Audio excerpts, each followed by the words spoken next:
Chapter 1260.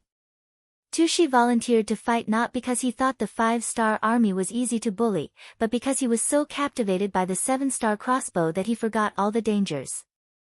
How could such a small trick escape Tengmushi's sharp eyes? How was he asking to fight? He was clearly trying to steal the credit. He was just spying on the 7-star crossbow. Since that was the case, how could he let such a good thing fall into his opponent's hands? It was true that they were allied forces now, but once the 5-star army was defeated and retreated, they would naturally still be enemies since they were all living in this place. Even if it was for the future, he could not let such a good thing fall into his hands. Cough, General Tushi, you just came from afar and haven't had a good rest. How can you fight now? Without waiting for Tengmushi to finish, Tushi interrupted, how can we rest when dealing with the invading 5-star army? Our Turpan cavalry wants to do our part. I hope old General Teng can fulfill our wish. He even brought out the banner of the Turpan army to pressure Tengmushi. It could be imagined that if he did not let Tushi fight, even if they won this battle, Tushi would probably complain to the 5-star army and point out his faults. Now was not the time to split. The most important thing was that the Big Dipper crossbows were indeed powerful. Someone needed to bear the risk.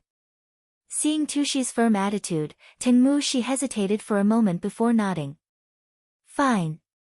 However, according to the ratio, you can only send out 5,000 cavalrymen at most. Too many won't do. 5,000 was a little too little. Based on Tushi's intentions, it would be better if the entire army was mobilized. However, Tengmushi had already made a concession. If he did not agree and angered Tengmushi, he would not even have the chance to send out troops. Tengmushi had no choice but to agree. Alright, 5,000 it is. I will go back and prepare. After Tushi left, Tengmushi took the opportunity to give orders to the other generals. After naming 3 generals and giving each of them 5,000 cavalrymen, a confident smile appeared on his face again. His 15,000 cavalrymen and Tushi's 5,000 cavalrymen made a total of 20,000 cavalrymen, 5 times the number of the enemy. Even if the enemy had a powerful killing weapon like the Big Dipper crossbow, the advantage of numbers was not for nothing. He was confident that the victory of this battle would belong to him. About half an hour later, General Tushi arrived with 5,000 cavalrymen he had personally selected. These were the elites of the 15,000 cavalrymen. He had already instructed them that killing the enemy was secondary. The most important thing was to seize the enemy's crossbow weapons. Whoever seized one would be rewarded with a great merit and would be promoted by 3 ranks and rewarded with 100 taels of silver. Opposite Ili Bailey's army was Tae-Mu's regiment, which was personally led by Division Commander Tian-Hu. Tae-Mu had just defeated 5,000 of the enemy's cavalry and killed 2,000 of them. Clearly, he was still not satisfied. At this moment, he saw that the enemy was constantly mobilizing their troops, but no one was rushing out. He said anxiously, Master, why aren't they coming out? Are they really afraid? Of course they are afraid, but they will also come out. We only have 4,000 cavalry. This is why they are confident that they can win. As for why they are not attacking now, it is because they are mobilizing their troops. First Regiment Commander, inform the soldiers to check their weapons.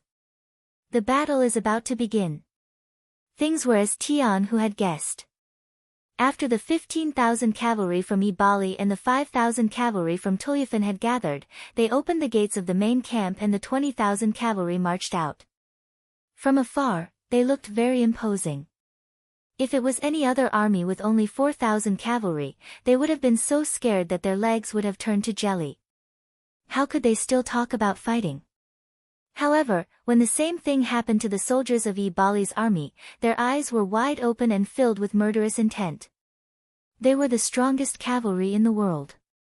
They had the most powerful weapon in their hands, the 7-star crossbow. This was what they were relying on. So what if the enemy outnumbered them by 5-1? In a war, it was not certain who had more people. If that was the case, wouldn't the great Ming Empire already be number 1 in the world? Moreover, these 4,000 cavalrymen were not alone. The other 3 regiments were also on their way. So much time had passed, and they would arrive at any moment. Once the main forces converged, they would no longer be defending, but attacking with all their might. At that time, the world's #1 cavalry division would create another miracle on the battlefield. The 20,000 cavalry of the Allied army leaped out and began to form up in front of the main camp. After all, there were too many people and the distance between the two sides was only 3 li. If they did not form up properly, they would not be able to charge out. Just like that, after the time it took for 2 incense sticks to burn, the 20,000 cavalry formed a fan that was 10 li wide. Just like that, all 20,000 cavalry were sent out of the main camp. After the battle formation was set up, under Tengmushi's orders, the war drums were beaten and the earth shook. Everyone, listen to my orders. In this battle, no one is allowed to retreat before the gong sounds. Otherwise, you will be punished as a traitor. Before charging out, Tengmushi had learned his lesson from the previous incident. He shouted loudly. In his opinion, the most difficult thing to do when facing the 7-star crossbow was to get close to the enemy. Once the two sides started fighting, their advantage in numbers would be displayed to the greatest extent. At that time, victory would belong to them. On the other hand, if everyone retreated, they would never be able to get close to the enemy. They would only become live targets and would not be able to escape the fate of being shot. Only advance and not retreat. This was the order that Tengmushi gave to the 20,000 cavalry. Then, the war drums sounded and the 20,000 cavalry launched a fierce charge on the ground that was 10 li wide. The war horses raised their hooves, kicking up countless snowflakes on the ground. At this moment, the world seemed to have turned into a vast expanse of white. It was so white that tens of meters away became a blind spot. Division Master, the enemy has finally launched an attack. Teimu's face was filled with excitement. Pass down the order. Split into companies and spread out on the same spot. Kill any enemy that tries to get close. At the same time, retreat as you fight. Don't fight head-on. Tian who gave an order. After all, the disparity in numbers was too great. Once the enemy got close to them, it would be the 1st Cavalry Division's misfortune. Yes. Although Teimu also wanted to fight to his heart's content with the enemy, he also knew that the bigger picture was more important. There was no doubt that Tian whose order was the most appropriate at the moment. While the enemy's line of sight was obstructed, they could change their battle formation. Pass down the order. Split into companies and get into a crossbow attack formation. Spread out quickly and retreat as you fight. Don't get close to the enemy. After Teimu gave the order, the well-trained 4,000 soldiers of the 1st Cavalry Division immediately split into 40 small teams. The distance between each team was not far and the battle line was constantly widening. The Alliance army charging from afar did not know this. They only knew that the enemy was right in front of them. As long as they could charge through the enemy's crossbow formation and engage in close combat, victory would definitely belong to them. Therefore, at this moment, there was only one thought in their minds, and that was to charge. Under the galloping of tens of thousands of horses, the rumbling sound was incessant. It was as if an earthquake was about to happen. The rumbling sound filled the ears of every rider. At this moment, everyone seemed to have forgotten about life and death. They only charged out of instinct. The distance of only 3 miles was nothing to the cavalry. As they got closer and closer to the 5-star army's camp, the sound of crossbow arrows piercing through the air came one after another. With their line of sight obstructed, the soldiers of the 1st Cavalry Division released their crossbows purely out of instinct. As long as they saw a moving figure rushing towards them, they would pull the trigger. The other soldiers hurriedly reloaded their crossbows when they had the time to ensure that their weapons could continuously attack and kill. Snow swirled in the air and blood splattered everywhere. There was a hint of red in the white, and a hint of white in the red. This was like a painting, a ticket to hell. Amidst the snow, there were only flying crossbow arrows, flashing figures, and the urgent beating of the drums that they had to hear even if they didn't want to hear it. As they madly charged forward, they continuously retreated and released their crossbows, playing the battle song near the Ayla mountain pass. How is it? How is it? In the Alliance Army's camp, Tushi was anxiously looking around. Unfortunately, under the heavy snow, he could not see anything. On the other hand, General Tengmuxi, who was not far from him, was obviously much calmer. He only squinted his eyes as he looked at the scene in front of him. General Tengmuxi had been on the battlefield for a long time. He had spent his entire life in blood and fire and was used to seeing big scenes. He had even commanded bigger battles before. However, he did not know why, but at this moment, he was a little flustered. Perhaps it was because he could not see the situation clearly, or perhaps it was because he was afraid and did not understand the 7-star crossbow. As the saying goes, ignorance is the scariest. This is the truth. The battle was still going on. It had already been going on for close to an hour. The army had already gone far away. Other than the heavy snow under the hoofprints, nothing else could be seen. Why does it seem like they are moving towards us? It was unknown which young general said this unintentionally. It was this sentence that attracted everyone's attention. When everyone looked carefully, they discovered that the white snowflakes were indeed moving towards them. What's going on? What's going on? It was still Tushi who was the first to shout. If one listened carefully to his voice, they would be able to feel that at this moment, he was more or less panicking. General Tengmuxi was still squinting his eyes. No one knew what he was thinking. After a dozen breaths, when the snowflakes were less than 2 li away from their camp, he suddenly opened his eyes wide and roared, "Not good, immediately close the camp gate, close the camp gate." Chapter 1261. In his nervousness, he shouted twice, but it was still the same order. Even so, the generals and soldiers at the side were still in a daze. They did not know why the old general would give such an order, and no one carried it out. "Bastard, why aren't you closing the gate? The enemy cavalry is coming."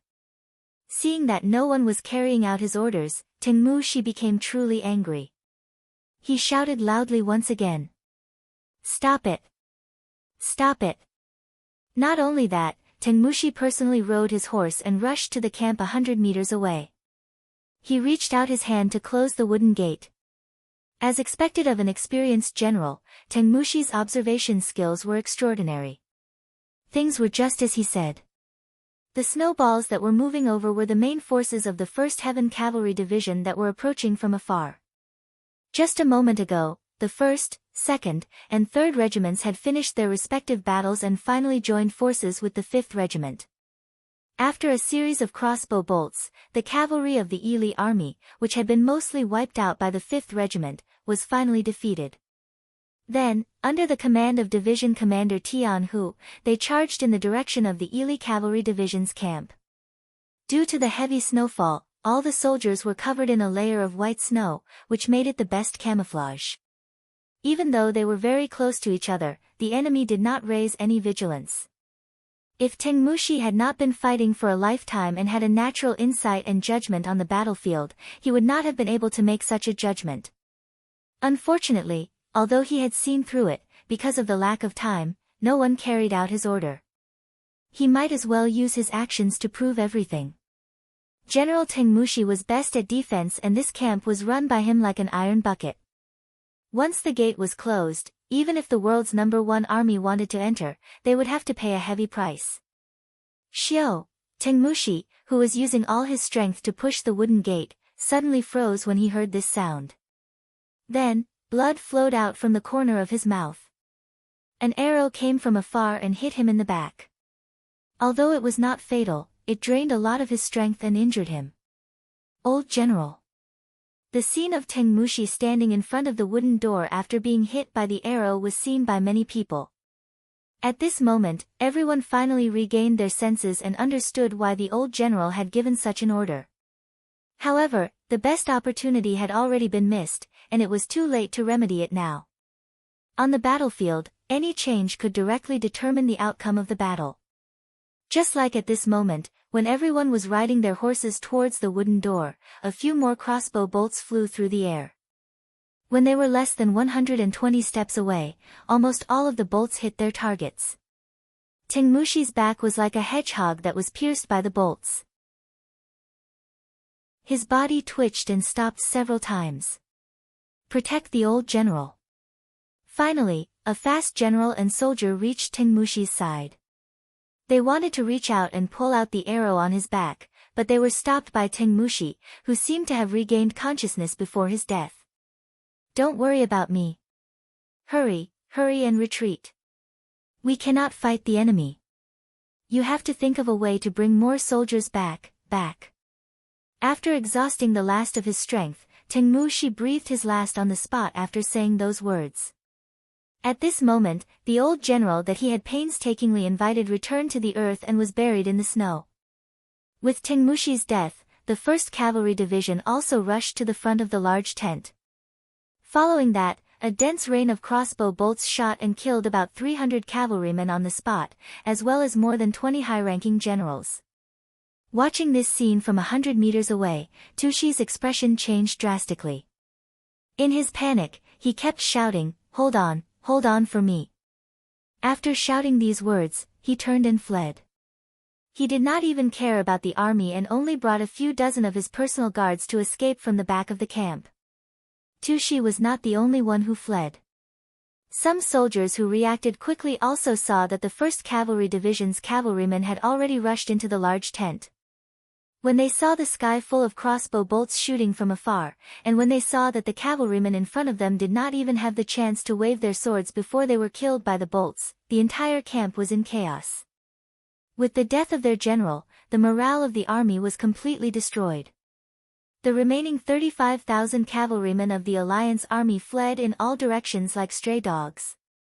At this moment, they only hated the fact that their warhorses only had 4 legs and were running too slowly. Split up and chase. The 2nd Cavalry Division will stay behind to clean up the battlefield. Tian, who rode a tall horse into the camp. When he saw the corpses of the enemy cavalrymen who had died from the crossbow bolts, as well as the captive cavalrymen who had already knelt down and surrendered, he immediately gave the order to fight. The 2nd Cavalry Division's mission was the most important. They had paid the most to deal with the 20,000 Ili cavalrymen north of the Ala mountain pass. At this moment, they naturally had to stay behind to clean up the battlefield. In the 1st Cavalry Division, Tian, whose orders were equivalent to Yang Chendong's orders. No one dared to disobey. Immediately, other than the 1st, 3rd, and 5th Cavalry Divisions that went in 3 different directions to chase after the enemy, the only ones left in the camp were the 2nd Cavalry Division's soldiers, the captives, and the corpses of the Alliance army. Of course, because they had been defeated too quickly and too hastily, the Ili army's money, rations, and weapons were all left in the camp for future translocations. When the 2nd Cavalry Division's 2nd Cavalry Division's Lu Duo saw the large storehouse, he excitedly came to Tiger's Mane. Division Commander, the money, rations, and supplies are all here. We did not lose anything. These things are enough for our division to eat for a year. Good, send the report of victory to the 6th young master.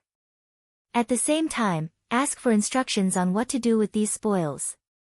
Tian, whose face was filled with satisfaction. With the help of the Big Dipper crossbow, they had made a name for themselves as the #1 cavalry division in the world. From now on, whenever they mentioned their army, their enemies would be afraid of them.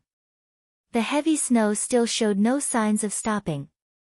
The 5-star army used the heavy snow to achieve their goal of surprise attack.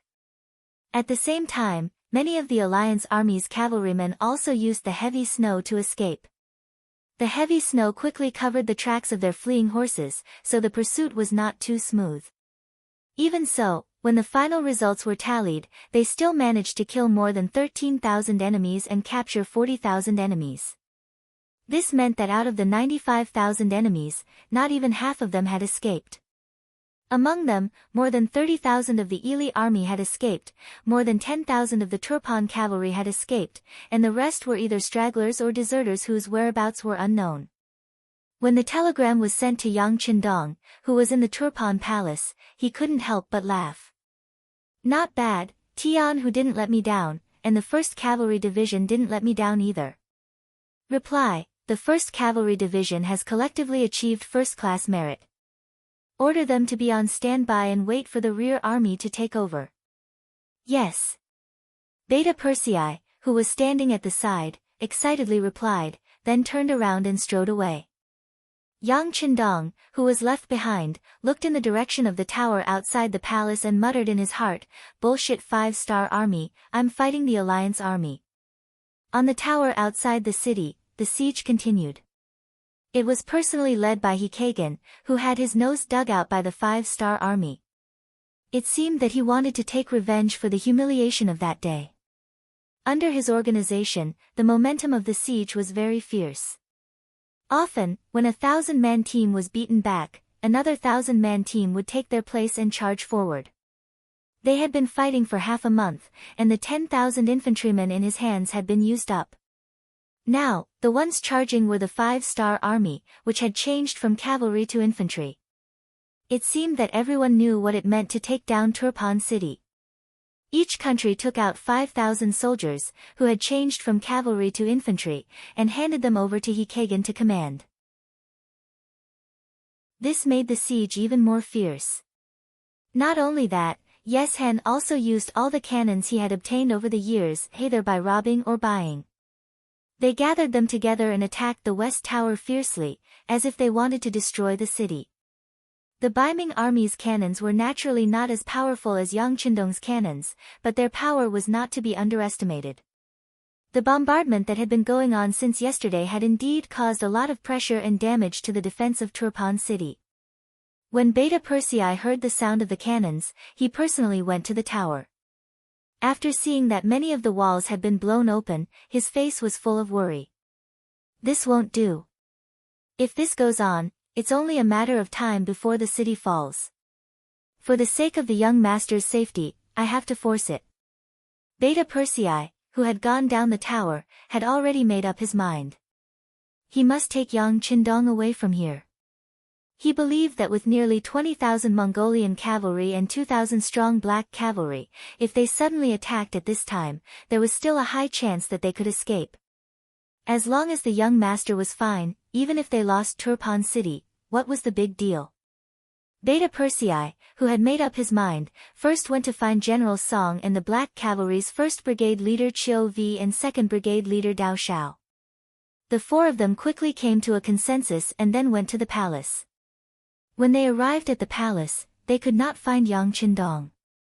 After asking some people, they found out that Bugnam of Gojoseon was in the back room. Let's go to the back room. After Beta Persei asked for the location, he went to the back room with everyone. When they arrived, they saw the Black Cavalry's 1st Brigade Deputy Brigade Leader Ba Daojiang commanding the people to carry something out of the back room. What's going on? Beta Persei and the others still did not see Yang Qindong and could not help but ask in confusion. Oh, the 6th young master is commanding everyone to carry the cannons outside. Ha! At this moment, Ba Daojiang's face was filled with an excited smile. At this moment, a gust of wind blew by and blew a piece of black cloth off, revealing the pitch-black 100 mm mortar underneath.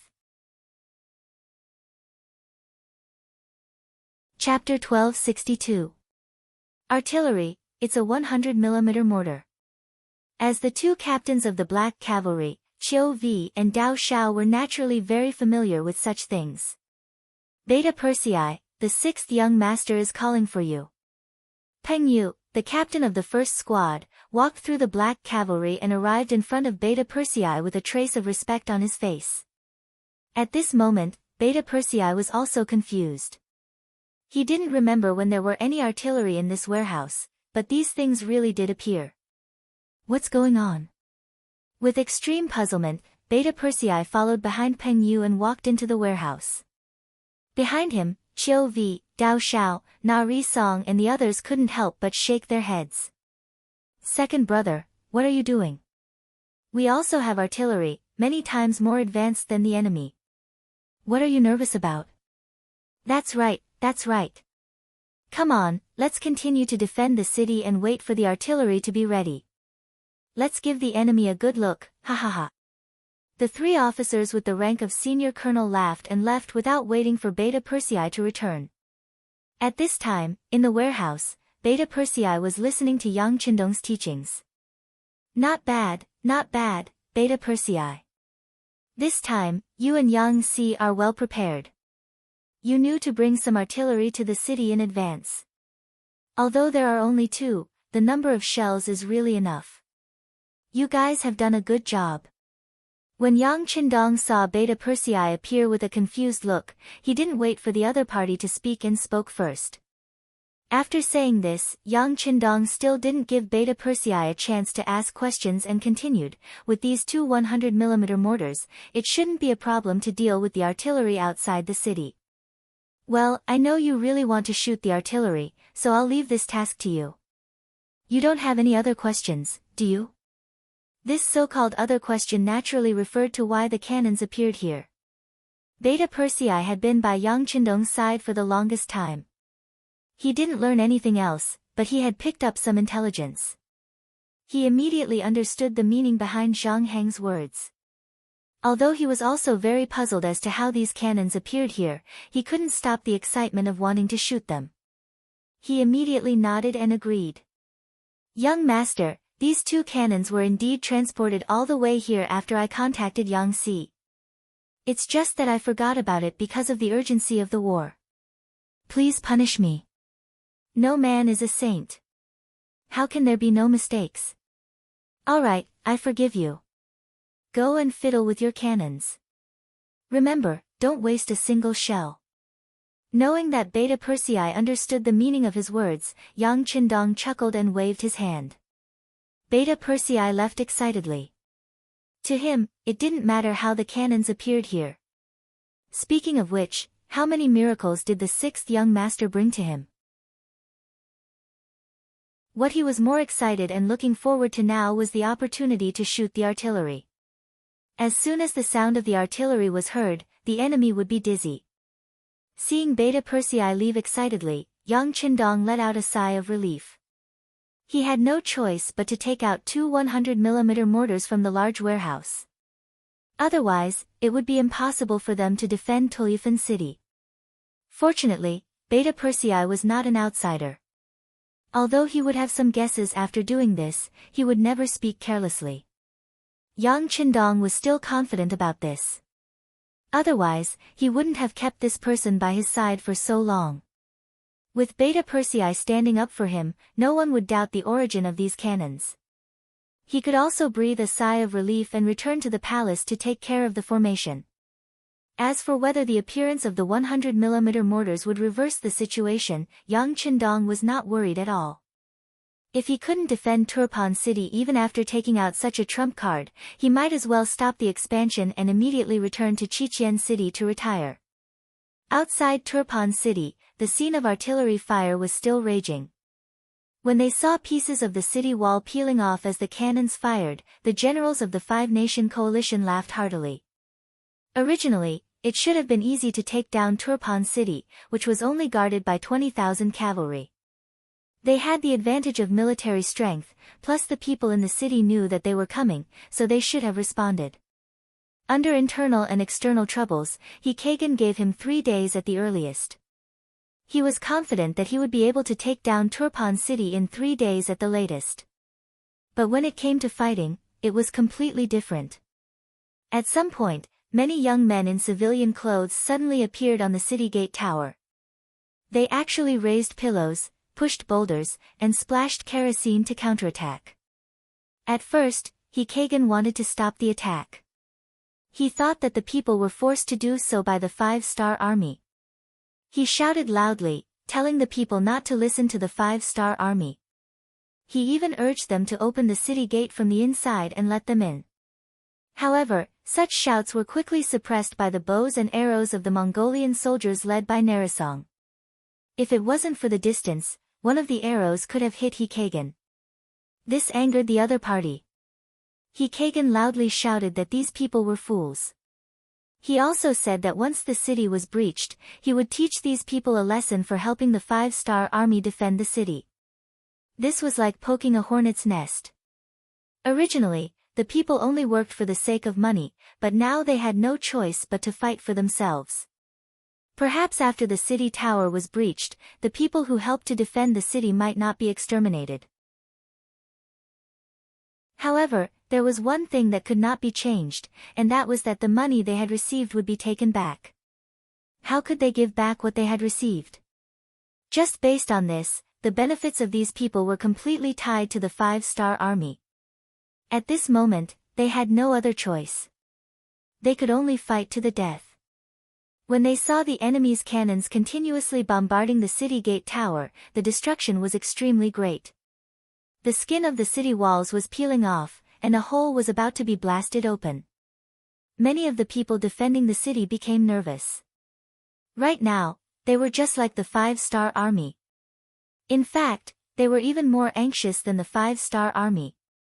This was because once the city gate was breached, the 5-star army could still charge out. However, they would not even have the chance to escape. Thus, many of the people went to the palace together.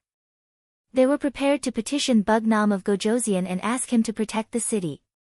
For this, these people were willing to do their best. On their way forward, they happened to see Yang Er and the others carrying 2 pitch-black iron objects, as well as several large wooden chests, out of the city. "What are you doing?" Seeing so many people blocking the way, and most of them were young men, Beta Persei frowned slightly. With a wave of his right hand, the 500 black cavalry immediately spread out in a defensive formation. These 2 cannons and 20 boxes of ammunition were treasures in Beta Persei's eyes. He would never allow anyone to have any ideas about them. The murderous aura of the black cavalry immediately shocked the people on the opposite side. They were all at a loss for what to do, and some didn't know what to do. Fortunately, there were still some bold people in the crowd, such as the young man Tumu, who had repeatedly performed well. He wasn't so scared that he didn't dare to make a sound, but his voice wasn't very loud either. "General, what are you doing?" "Don't worry about what we're doing." "Let me ask, what are you doing?" "You're called Tumu, right?" "I'll let you say it." Beta Persei still remembered this young Turpan man who had performed well on the first day and immediately pointed to him. Now that he had a chance to speak, Tumu told the truth. "General, the city is in danger. We want to petition Bugnam of Gojoseon and ask him to send troops to defend the city." Hearing that they wanted to petition to defend the city and not have any ideas about his cannons, Beta Persei's expression immediately became much better. "Oh, so that's what you mean. Okay, then you don't have to go. Didn't you ask us what we were doing just now? Then I can answer you now. Do you see what we're moving? These are cannons, specially used to help everyone defend the city." "Cannons? They're so small." Although Beta Persei's words were very confident, in the eyes of these young people, they were not very optimistic. They had seen the cannons of the 5-nation coalition army on the city tower before. Each one was bigger than the other, and their power was so amazing. The 2 cannons in front of them were so small that 2 people could carry them. They really couldn't imagine how powerful they could be. At this moment, Beta Persei didn't know whether to cry or laugh at being underestimated. Okay, there's no need to explain anything to you now. Just watch our actual actions in a while. Come on, let's move on." Some things could not be described with words, just like the power of a 100mm mortar. But Beta Persei believed that once the cannons were fired, the power they emitted would definitely shock everyone. At that time, facts would be more effective than 1,000 words. Beta Persei said so confidently that the people could only follow behind him, regardless of whether they believed it or not. They soon arrived at the West City Gate, then began to set up the cannons and adjust the cannon ruler. Beta Persei personally did the work of adjusting the cannon ruler. He was one of Yang Qindong's direct disciples. He really put a lot of effort into it. Now was the time to put it into practice. How could he let others do it? Everyone looked on helplessly as young heir stretched out his thumb and measured the direction of the wind. He was so busy that he couldn't be happier. At the Walla artillery position outside the West City Gate, all 100 cannons were placed here at the moment. It was obvious that Yeshen was going all out to take down Turpan City. In his opinion, this was an excellent opportunity to capture young Qindong alive. He would never miss it. Chapter 1263. In order to prevent the enemy from abandoning the city and fleeing, under his coordination, every gate of the city was guarded by the cavalry of the 5 allied nations. This was to ensure that the 5-star army would either not leave the city, or once they left the city, they would be stopped and intercepted by the strongest forces. Yang Qindong, oh Yang Qindong, let's see where you can escape to this time. Continue to fire the cannons. Blast, blast them to death. Yeshen rode on his horse, his voice carrying a murderous aura, but his face was full of joy.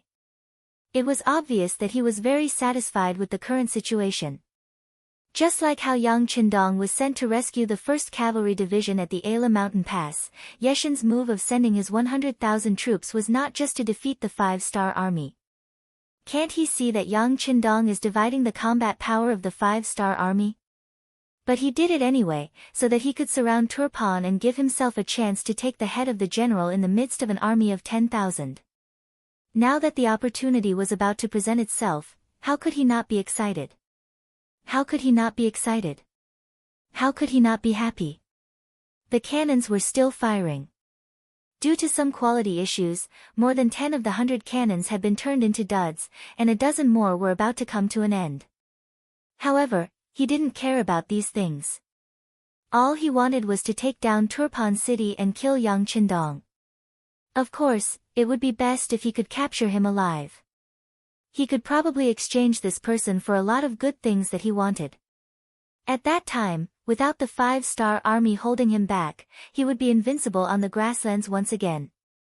It was unknown what he thought of, but a smile flashed across his face. At this moment, he also had the potential to become a mental patient, to the extent that when the deputy generals at his side saw this appearance, they unknowingly distanced themselves a bit, each of them carrying a cautious expression on their faces.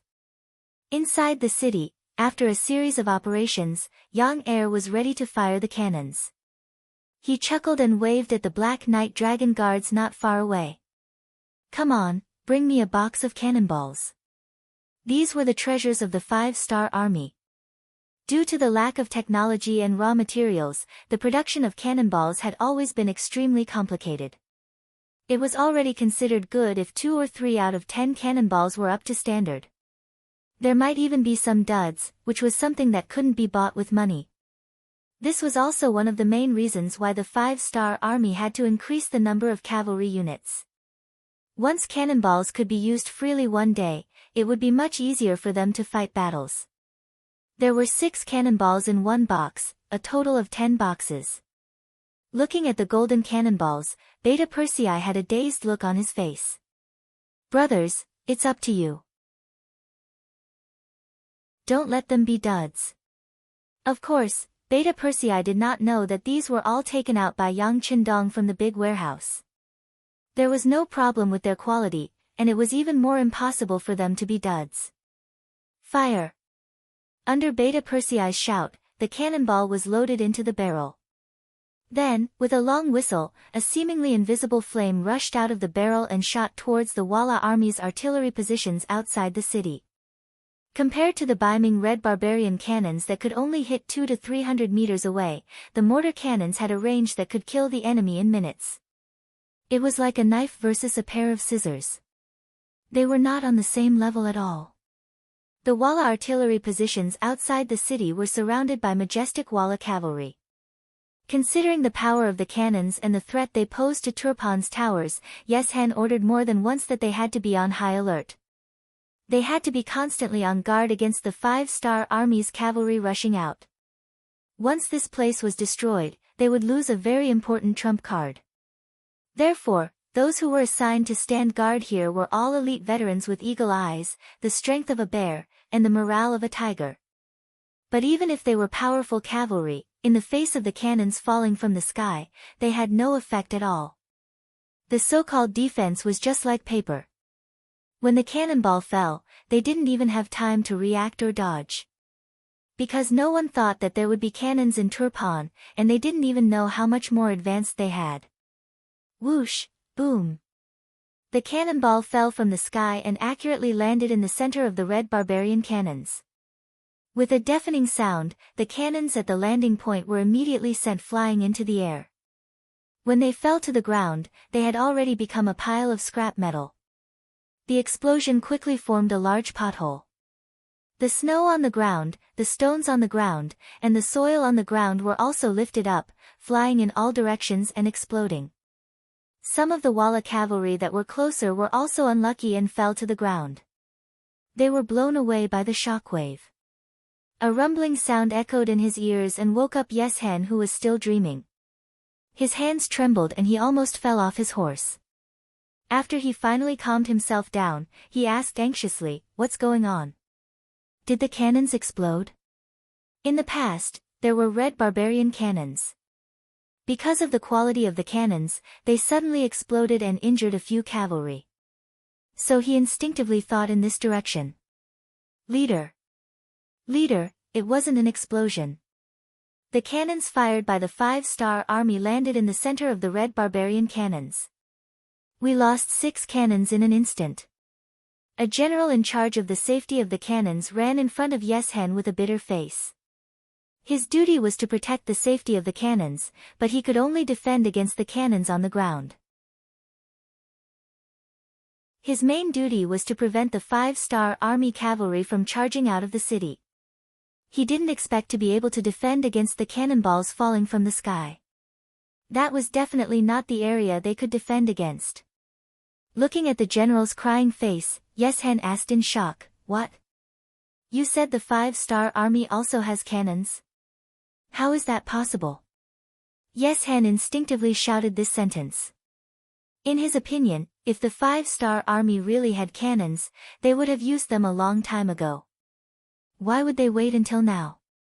But thinking about it, weren't firearms one of the most important reasons why the 5-star army was so strong? Since he could get his hands on 100 red barbarian cannons, how could the enemy not have them? In his heart, he hated Yang Qindong's calmness. Only now did he take out the cannons and use them. He really could keep his composure. But because of this, he was even more happy as he analyzed, looks like the 5-star army is really at their wits' end. They even used cannons. Looks like this is their last resort. This way, they won't have too many cannons. Find the location of the enemy's cannons and destroy them. When that time comes, let's see how they will fight against us. Yeshen believed that Turpan's defense had reached its most critical point. If not, they wouldn't have used their trump card, the cannons. Because of this, he concluded that the defense had reached its most critical point. Now, it was up to them to destroy the enemy's cannons and regain the initiative. That's right, the 5-star army only had 2 cannons. Compared to the number of cannons, it was a lot less. However, the quality of the cannons was much higher. They were small, accurate, powerful, and had a long range. How could Baiming's clumsy red barbarian cannons compare to them? The so-called cannon general listened to Yeshen's order and his face became even more bitter. He wanted to say that he didn't see the location of the 5-star army's cannons.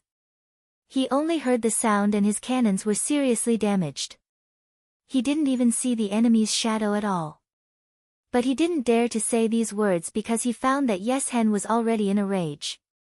If he dared to say this at this time, he was afraid that he would die before the cannons were destroyed. "Yes, I will try my best." He didn't say anything, but he had to obey. The cannon general agreed and rushed towards the cannons again. At this time, in Turpan, the observation soldiers on the city gate tower had already passed on the news that 6 of the enemy's cannons were destroyed in one shot. It immediately caused a burst of exclamations and shouts of excitement from the crowd. Seeing how excited the people around him were, and how they were looking at him with envy and admiration, Yang Er's heart was filled with joy. Come, I'll show everyone the power of our cannons again. Whoosh, boom. Whoosh whoosh, boom boom boom. As if it was smooth sailing, golden cannonballs blasted out and landed on Yeshin's cannons. The cannons that couldn't find their opponents in time became fixed targets and were quickly hit one by one. One of the cannonballs unfortunately fell on the ammunition box next to the cannons and immediately caused a second explosion. The destruction caused in that instant destroyed the remaining beaming red barbarian cannons. Not only that, dozens of cavalrymen around were not much better. They were injured by iron shrapnel and fell off their horses one by one. The cannons became a sea of fire, and then became a ruin. Without the support of the cannons, the siege couldn't help but stagnate. More young men and women of Turpan rushed up the city gate tower again, using the advantage of the high ground to launch a strong counterattack. What's going on? He Qijen asked the others to command in his place, then came in front of Yeshen and asked aloud. There was no need for an answer. Just by looking at the sea of fire that was still burning, it was clear at a glance. Are the cannons of the 5-star army that powerful? Did anyone see where they came from? Will they still fire at us? In a short period of time, He Qijen asked 3 consecutive questions. The first question naturally didn't need to be answered. Facts spoke louder than words. The second question was basically answered. The cannons came from within the city. Just from this point alone, the attack range of the 5-star army's cannons couldn't be compared to the destroyed red barbarian cannons in their hands. As for the third question, no one could answer. Perhaps only Yang Qindong knew whether the 5-star army would fire or not.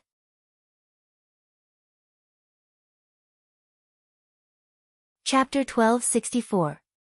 He Kagan's expression turned ugly when he didn't receive any news. He originally thought that victory was in the bag. With the addition of the cannons, he was even more certain of victory. However, as the 5-star army started using cannons, the outcome became uncertain.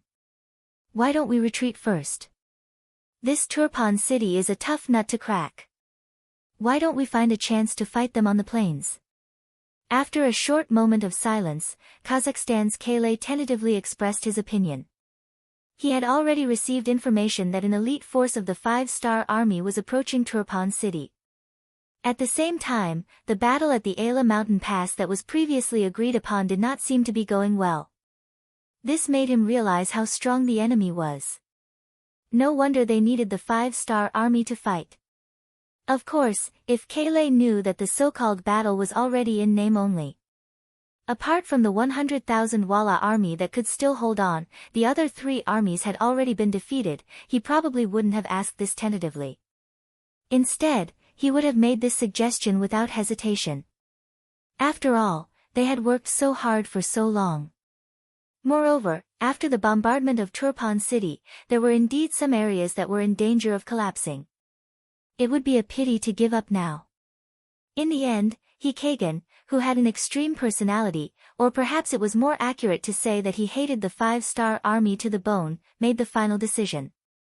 Continue to attack. Attack for 3 more days. If it still doesn't work, then we can retreat. After working so hard for so long and seeing that success was at hand, he was unwilling to retreat now. Because of this, he thoroughly hated the citizens of Turpan. This was because he had already discovered that it was these citizens, especially some young and strong men, who had climbed up the city walls. There were also some retired soldiers who helped to defend the city.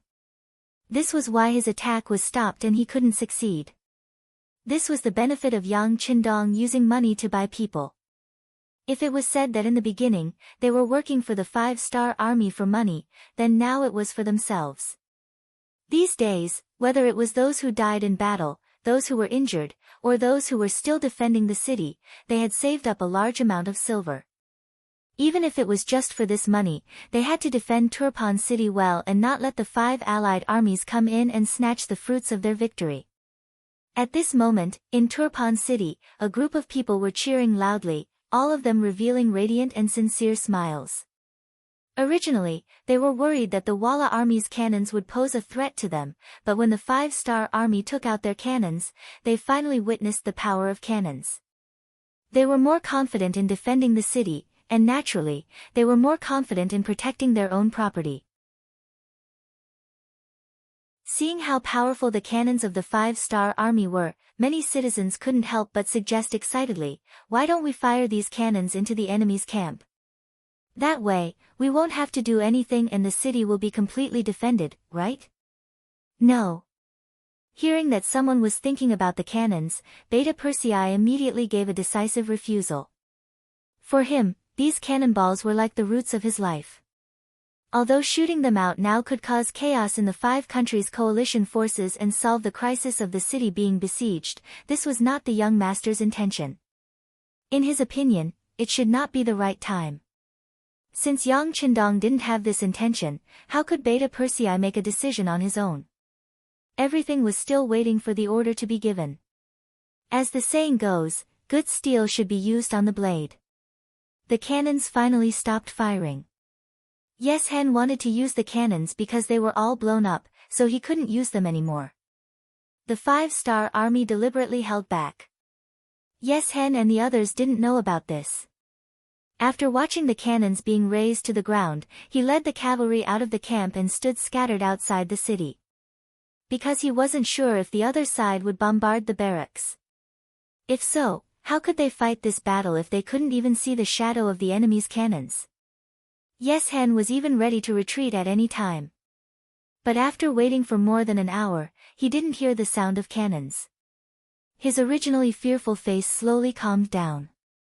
It seems that the five-star army doesn't have a lot of cannons.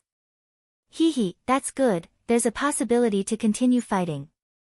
Beta Persei regarded the cannons as his lifeblood, which caused Yes Hen to misunderstand. This also meant that they were destined to receive a bloody lesson soon. Without the addition of cannons on both sides, the war returned to normal, and the siege of the city continued with cold weapons. With the support of the 40,000 strong men in Turpan, it wasn't that easy for the Five Alliance army, which didn't have much military strength, to break through. For a time, both sides fell into a deadlock. Also in a stalemate was Walla's 90,000 strong army and the five-star army's cavalry.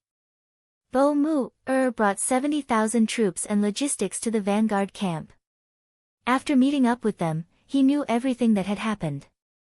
Regarding the fact that he couldn't break through the defensive formation of the five-star army, nor could he rescue the 10,000 Turpan cavalrymen led by Erifu, who had tipped them off, Bo Mu didn't feel any guilt.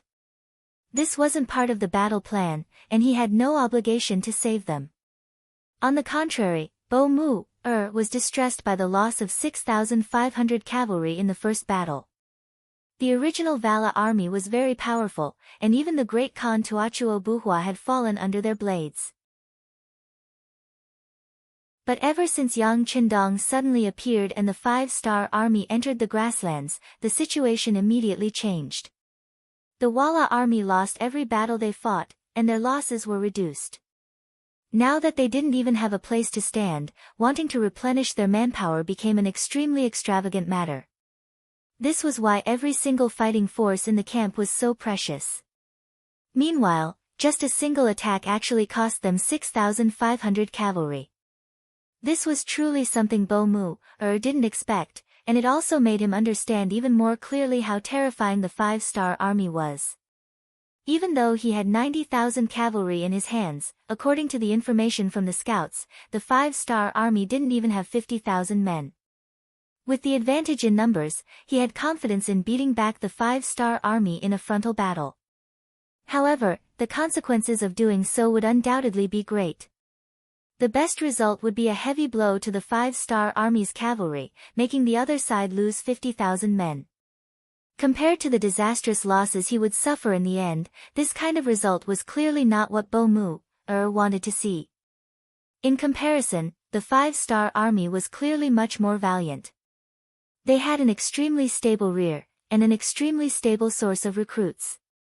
However, losing 50,000 men wasn't a big deal at all. This was the benefit of having a strong rear. It was a pity that even though he could clearly see all of this, Yes Hen just couldn't learn it. He didn't understand production at all, nor did he know how to manage the people's hearts. Even if he was given a territory, it would only give him a fixed goal. He definitely wouldn't be able to become like Yang Qindong, expanding his influence and stabilizing it. Perhaps this was the difference between them. The starting point was completely different, and it would directly lead to a completely different outcome. We can't fight head-on. After a sigh, Bo Mu made an extremely helpless decision. Then are we just going to watch the 5-star army run wild in front of us like this? Bian Qin, who had just suffered a defeat, had an expression of unwillingness on his face. Let's wait a little longer. He didn't take the initiative to answer this question, instead choosing to evade it. Bo Mu wanted to report the situation here to leader Yes Hen, who was at the foot of Turpan, and wait for the final result. Now that both the Yirqiang and Turpan cavalry had been defeated, it seemed like this battle was already over before it even started. However, it wasn't that there wasn't any hope. For example, there were still 80,000 Ili cavalry at the Ala mountain pass. Perhaps that would become a new counterattack point. If they could deal with the surrounded 1st Cavalry Division and continue east, they could try to launch a pincer attack on both sides. It wasn't that Bo Mu was stupid to place his hopes on the 80,000 Ili cavalry, but it was because of the lack of information. It could be imagined that if he already knew that his allies had been defeated, and had been defeated so miserably, he probably wouldn't continue to wait here. He might even turn around and flee without asking for permission from Yes Hen. Bo Mu needed to ask for permission, and he still had a trace of hope in his heart. However, he didn't know that the 30,000 soldiers of the foreign race's 1st Army were currently rushing over from the northeast. In order to completely resolve the situation in the Ili region, Yang Qindong had adopted the method of continuously recruiting soldiers. This first batch of soldiers had already been sent over, totaling over 100,000 men. Apart from the 2nd Army, which was protecting the first batch of 300,000 civilians, the target of the 5 new armies was the besieged Turpan city, while the 1st Army's target was Yeshin's 100,000 cavalry. As a former division commander, Su Kuda had commanded over 30,000 soldiers at his peak. Compared to his current position as a commander, he wasn't much inferior. With this experience, he didn't feel uncomfortable being a commander. Instead, he quickly adapted to the role. This time, after receiving the telegram order, he hurried over as soon as he left the 8-mile city. The heavy snow also affected the marching speed of the 1st Army of the non-humankind. After the snow covered the legs of the horses, the marching speed dropped to the lowest point. Seeing that it was getting closer and closer to the time when the order was given, an anxious look flashed across the face of Commander Su Qingda. If they couldn't reach the assembly point on time, it would be tantamount to disobeying orders. At that time, could he still use the weather as an excuse? Although he was already a military commander, he was still only a senior colonel. Why was that? Wasn't it because he hadn't fought a good battle? How could he convince the masses? Chapter 1265. I don't care anymore. Increase the speed. Hurry up. Seeing that the snow showed no signs of stopping, it was only a little lighter than before. However, it was still snowing heavily. Su Kuda had no choice but to order the army to increase their speed. Perhaps this was because he rarely saw heavy snow in his living environment. He couldn't find a solution in such a harsh environment. When Sensei Naganabu, the commander of the 103rd Division, took the initiative to report the situation to him, he didn't even see him. Just another commander who came to dissuade me from marching carefully. With a military order in front of me, how can I be stingy with the horses? I don't want to see them all. In the past few days, more than one person had told him that marching in such heavy snow was a great burden on the soldiers and horses. Under such circumstances, even if they reached the designated location, they wouldn't be able to launch an attack. It was better to explain the situation to Bugnam of Gojoseon and then proceed to the destination while preserving their strength. It was because of this that Su Kuda didn't want to see his commander. Of course, this also had a lot to do with the prejudice in his heart. Sensei Naganobu was a citizen of the Japanese Empire. He didn't have a good impression of this race that repeatedly offended the Great Han Empire. Naturally, he wouldn't like to see them. But because of his actions, Sensei Naganobu, who came to give the suggestion, was rebuffed. Because of this, he couldn't come up with a good idea, which affected the speed of the army gathering. In the end, Walla's 100,000 cavalry managed to escape the disaster. Seeing that his commander was blocked, Sensei Naganobu could only helplessly return to his division. Living in the Japanese Empire, he was used to seeing heavy snow. Originally, he had his own method, for example, the progressive method. In other words, today, one division would be in charge of the road. This was of course very hard work, but it didn't matter. The next day, another division would be in charge of the road. By repeating this, 1 day of work and 3 days of rest would be created. This way, they could create a path for the army to walk on. Their speed would also increase a lot. Tsukuda didn't even want to see him, so what could he do? He wanted to use this method himself, but without a military order, his 103rd Division couldn't go past the 101st and 102nd Divisions to act as the vanguard. Otherwise, it would be a huge crime to move troops without orders. Sensei Naganobu shook his head helplessly and gave up. On the other hand, the new 5 armies that were marching towards Turpan from 8 Mile City were much faster. They were using the method that Sensei Naganobu had in mind. One army had 4 divisions, and they were advancing in a progressive manner. Although their speed was not fast enough due to the heavy snow, it was much faster than just having one division clear the way and giving each division time to rest. Commander Shi Wanshan was in the Wan-Al department all year round, and it often snowed there. Naturally, he already had a plan for how to travel in the snow. Under his lead, the new 5 armies quickly approached Turpan City. Not far to the north, the 3rd and 4th divisions of the 4th Division were also running under the lead of Ling Dechang. The snow was too heavy, and Ling Dechang gave up on the bicycle in his hands.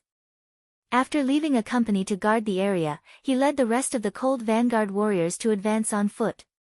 If it was on flat ground, walking was naturally faster than a warhorse.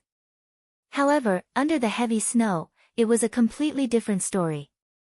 Many times, a single person's speed was even faster. Especially those who were able to become the cold vanguard warriors, which one of them didn't have good military qualifications. Their speed wasn't bad at all. Ling Dechang led more than 4,000 soldiers to change their pace. This made the Vara and Kazakh cavalry, who were in charge of following and pinning them down, extremely anxious. The heavy snow was also a huge obstacle for them. Coupled with the occasional gust of wind, they actually lost track of the cold vanguard warriors. The 4th Division was nowhere to be seen. Because of this, Chao Lu and Gu Lijiang, who were leading the troops, were naturally extremely anxious. After trying all sorts of methods to no avail, they had no choice but to make a decision that they were unwilling to make. That was to report the situation back. Although they would be reprimanded for doing so, this was an important matter, and they couldn't afford to play any tricks. Under the heavy snow, even the speed of the scouts and messengers was greatly affected. What these people in charge of relaying the orders didn't know was that their target, the 2nd Division, was already in front of them. Under the heavy snow, a strong gust of wind blew. In this weather where even wild beasts were unwilling to come out to look for food, there was a group of soldiers who were persevering through the snow. They held the shovels on their bodies and continued to dig. Even though the newly dug path would soon be buried by the heavy snow under the strong winds, they still worked hard to move their arms, just to create an easier path for the warriors behind them to move forward. 2nd Company has already persisted for half an hour. It's time for 3rd Company to take over. Within the group, the 3rd Company's regiment commander in charge of leading the charge shouted loudly. A group of 100 soldiers rushed forward and replaced the 2nd Company brothers in charge of clearing the path. The army continued to advance. It was with such perseverance that the 4th Division was worthy of the title, Cold Front. They shook off their pursuers on both sides and approached Turpan City step by step. They came together with the new 5 armies. They reported their positions through telegrams, and Yang Qindong naturally knew all this like the back of his hand, but the 5-nation coalition was still kept in the dark. It was said that time was money. It was the same principle on the battlefield. News and intelligence had a time limit, and whoever was slower by half a beat would lose the initiative and even get beaten up. Yes Hen and the other generals were completely unaware of this crisis. They were still hoping that they could take Turpan City and capture Yang Qindong alive to change the situation in one fell swoop. They didn't know that the army they had sent to intercept them had been obstructed by the heavy snow and couldn't send out a warning. They had agreed to fight for 3 more days, and today was the last day. The 5-star army and Turpan citizens on the city walls were about to fall, but every time a soldier risked his life to charge up the walls, he would be beaten back down and sent flying into the dust. What the 5 armies didn't expect was that in the afternoon, a scout suddenly came from afar and told them that Yi Erqiang and Turpan's army had been defeated at the Ala mountain pass. Although Ili hadn't sent back the news of the 80,000 soldiers' defeat, it was enough to shake the morale of the soldiers. They couldn't remain as calm as before. "We can't fight anymore." Yi Ligua and General Kagan, whose eyes were bloodshot, finally said helplessly after the sun had set. The 10,000 infantrymen he had brought with him had all been used up, and only 3,000 of his cavalry were left. The other 4 armies also suffered some losses, but they still couldn't take Turpan City. As the main attacking general, he couldn't help but admit that this path wasn't going to work. "Why don't we try another day?" In the tent of the 5 Nations Army, the Kazakh representative Kalei said unwillingly. Hearing this, Kagan's eyes couldn't help but light up, but they quickly dimmed again. "We don't have enough soldiers now. Even if we can take down Turpan City, we don't have enough cavalry to guarantee that we can trap Bugnam of Gojoseon. Until now, we haven't seen a single sign of the Black Cavalry. They are Bugnam of Gojoseon's strongest force." Although Kagan didn't want to admit it, he couldn't deny the strength of the 5-star army. In fact, from the fact that they needed the 5 Nations Army to fight together, it already proved the strength and terror of the 5-star army. Just like now, they had already sent out 2/3 of their forces, but they still couldn't shake the 5-star army. They didn't even have to reveal their trump cards, and the outcome of the battle was already clear. If they had to blame someone, they could only blame the 5 Nations Army for not sending out all of their forces. If Ili, Turpan, and Yarqiang were willing to send out 30,000 more troops, they would have taken down Turpan City a long time ago. Even if they couldn't capture Yang Qindong alive, taking down the city and injuring him wouldn't be a problem.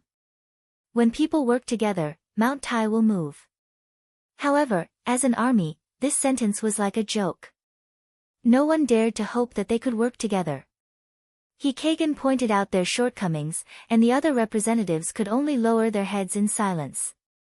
After some time, Yes Hen broke the silence and said, "Don't worry, we still have a chance. This time, we forced Bugnam of Gojoseon to hide in the city and not come out. This can be considered a huge blow to his arrogance. When the next chance comes, we will definitely succeed in one fell swoop." The results of the battle were not satisfactory, and there might even be accidents. At this moment, staying outside Turpan City was an extremely dangerous thing to do. If things went wrong, they might be surrounded by the reinforcements of the 5-star army. This was not something they wanted to see.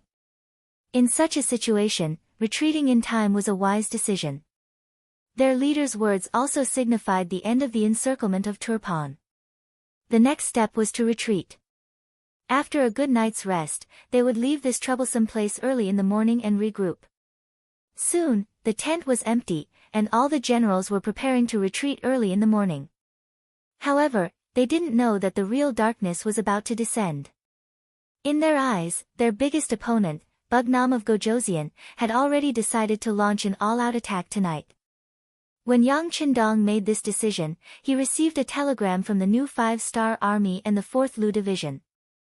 They were already 8 miles away from Turpan City and were ready to attack at any moment. Hearing that they were here, Yang Qindong decided to launch a night attack. Chapter 1266. Launching a night attack in the heavy snow was not a wise move. However, Yang Qindong could not wait any longer. Once dawn broke and the scouts of the Five Nations Alliance discovered the new 5 armies or the 4th Army Division, the surprise of the battle would not be achieved and the effect of the attack would be greatly reduced. It was precisely because of the difficulty of a night attack in the heavy snow that Yang Qindong firmly believed that the Five Nations Alliance army would not think that he would launch a night attack. This gave him a higher chance of winning. In Turpan City, there were still 15,000 Mongolian cavalry that had gathered. There was also an army of 15,000 strong men from Turpan. The biggest benefit of the joint experience of defending the city these days was that the 5-star army had completely gained a foothold here and they had the support of all the citizens of Turpan City. These 15,000 cavalry were the strongest force left in the city.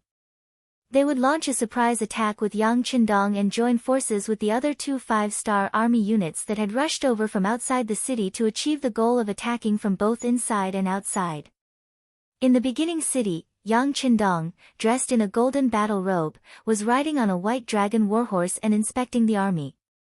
The 30,000 cavalry were ready to go. Other than the occasional snorting of the warhorses, there was no other sound. They were like a pack of wolves silently waiting for their prey to appear, waiting for the alpha to give the order to charge. A silent army would give off a strong sense of killing intent.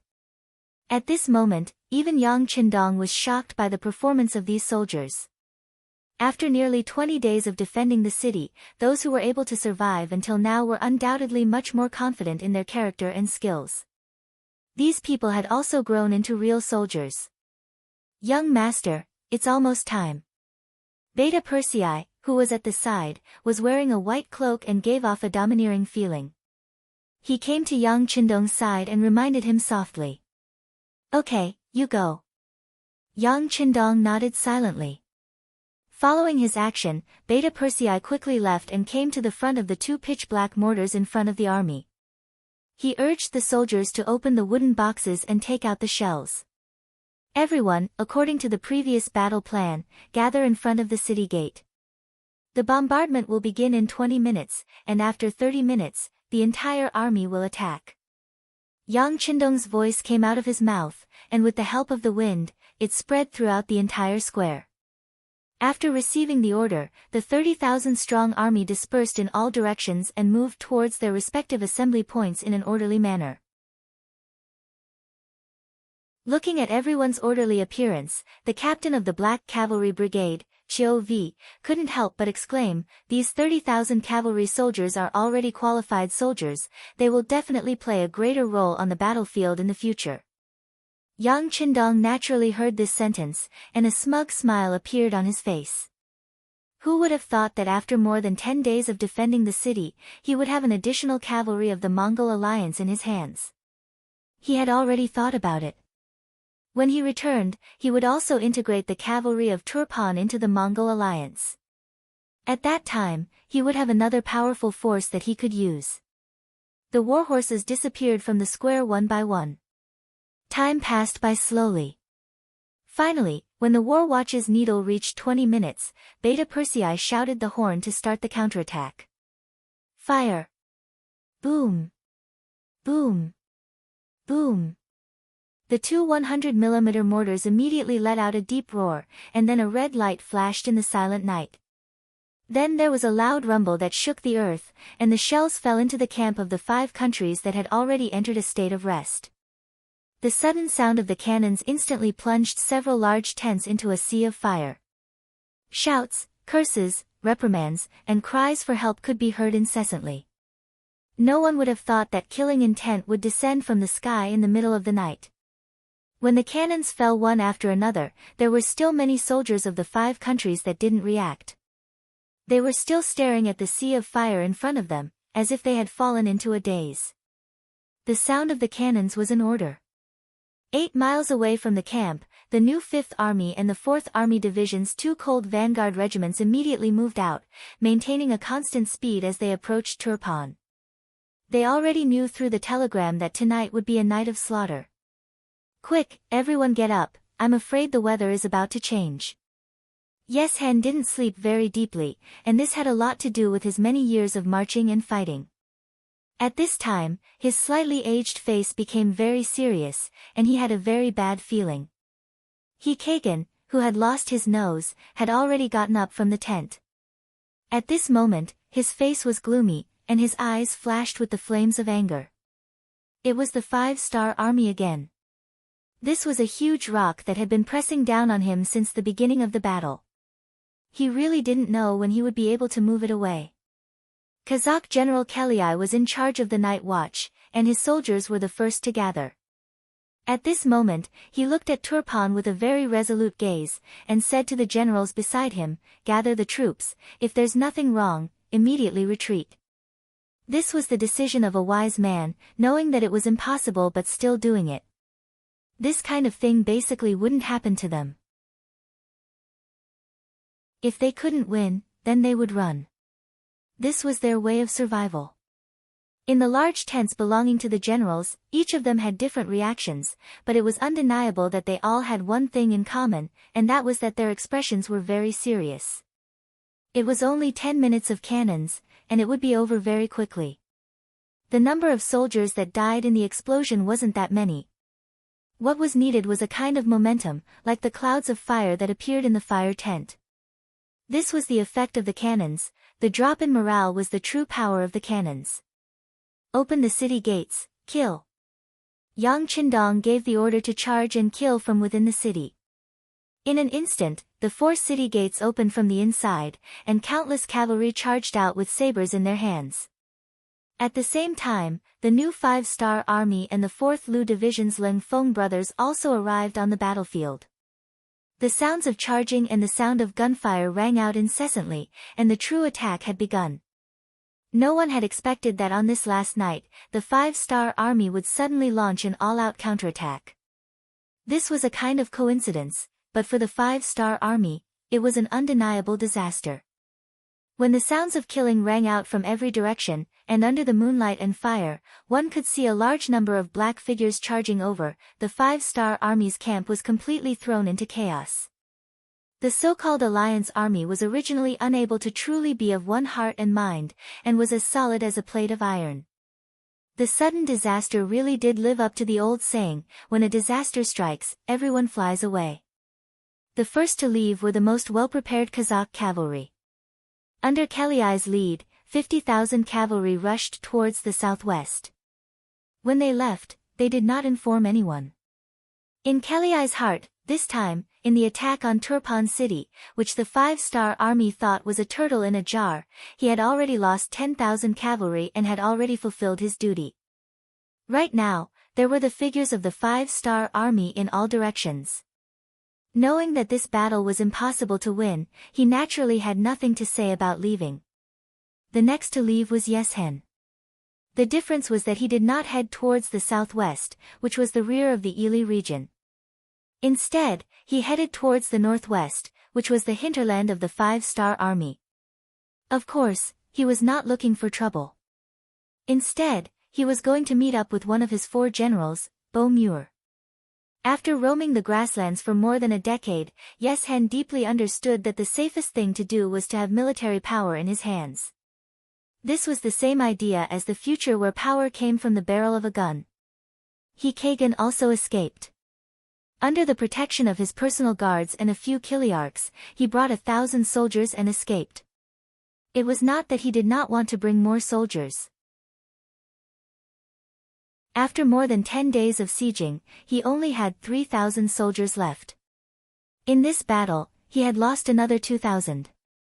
Being able to bring out 1,000 people was already his greatest effort.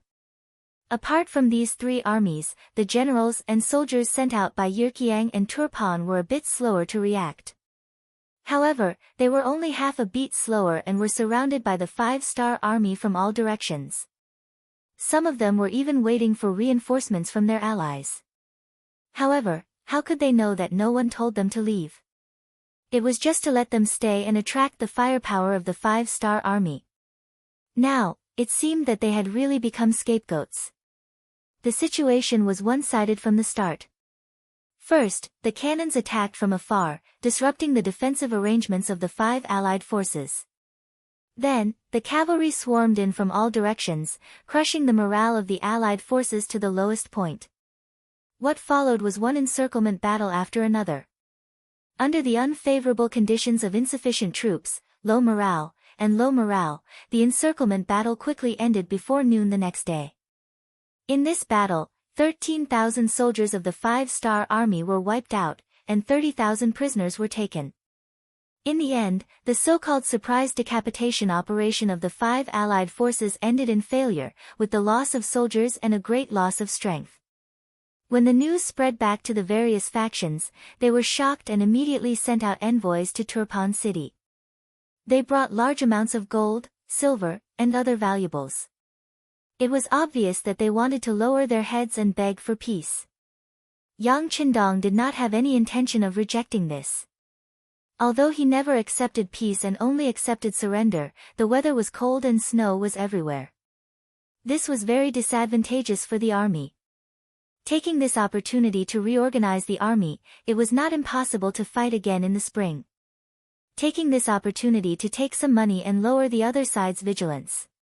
Wasn't this a strategic strategy? Turpan city returned to its peaceful state, and the citizens of the city were beaming with joy. Not only did they survive this battle, many of them had also gained benefits. In their hearts, the name of Bugnam of Gojoseon, or the Heavenly Khan, had unknowingly increased. When Yang Qindong returned from the battlefield outside the city, he was welcomed by the hundreds of thousands of people in the city. Regarding this, Yang Qindong naturally waved his hand in a high-spirited manner. He would never put on airs in front of the citizens, because these were his future citizens. Even second- and third-class citizens were still citizens.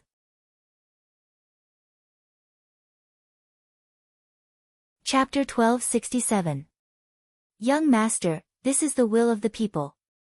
Seeing so many people spontaneously showing happy smiles on their faces, Beta Persei did not forget to flatter him. This is because we brought them more than King Hardenbarter brought them. Of course, the people will make a choice. It's just that they were born here. They can welcome me today, but in the future, they may choose to welcome others when they are given more benefits. So the migration work cannot be stopped.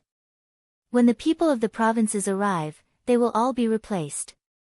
Yang Qindong will not easily believe others, let alone change his previous decision because of a smiling face. Since the facts have proven that the migration work is the best way to solve the internal problems, of course he will not hesitate to carry it out and will not change it at will. Yes, young master.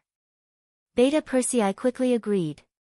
One of his main tasks working next to Yang Qindong was to act as an assistant. He would remember everything that was said and ordered and would instruct the specialized people to carry it out later. After agreeing, Beta Persei summarized the information he had just received. Young Master, just now the commander of the new 5th Army, Shirwan Shan, made a request.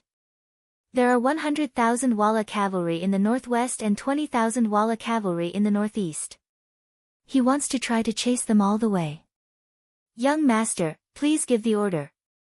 A total of 40,000 cavalrymen were sent to stop the 4th Army Division. Among them, 20,000 were Walla and 20,000 were Kazakh. When the general counterattack was launched last night, Yeshen did not escape to the southwest like the other coalition forces, but chose to go to the northwest to join Beaumure's 100,000 iron cavalry. Now the problem is that Yang Qindong only has a seemingly mobile new 5th Army in his hands.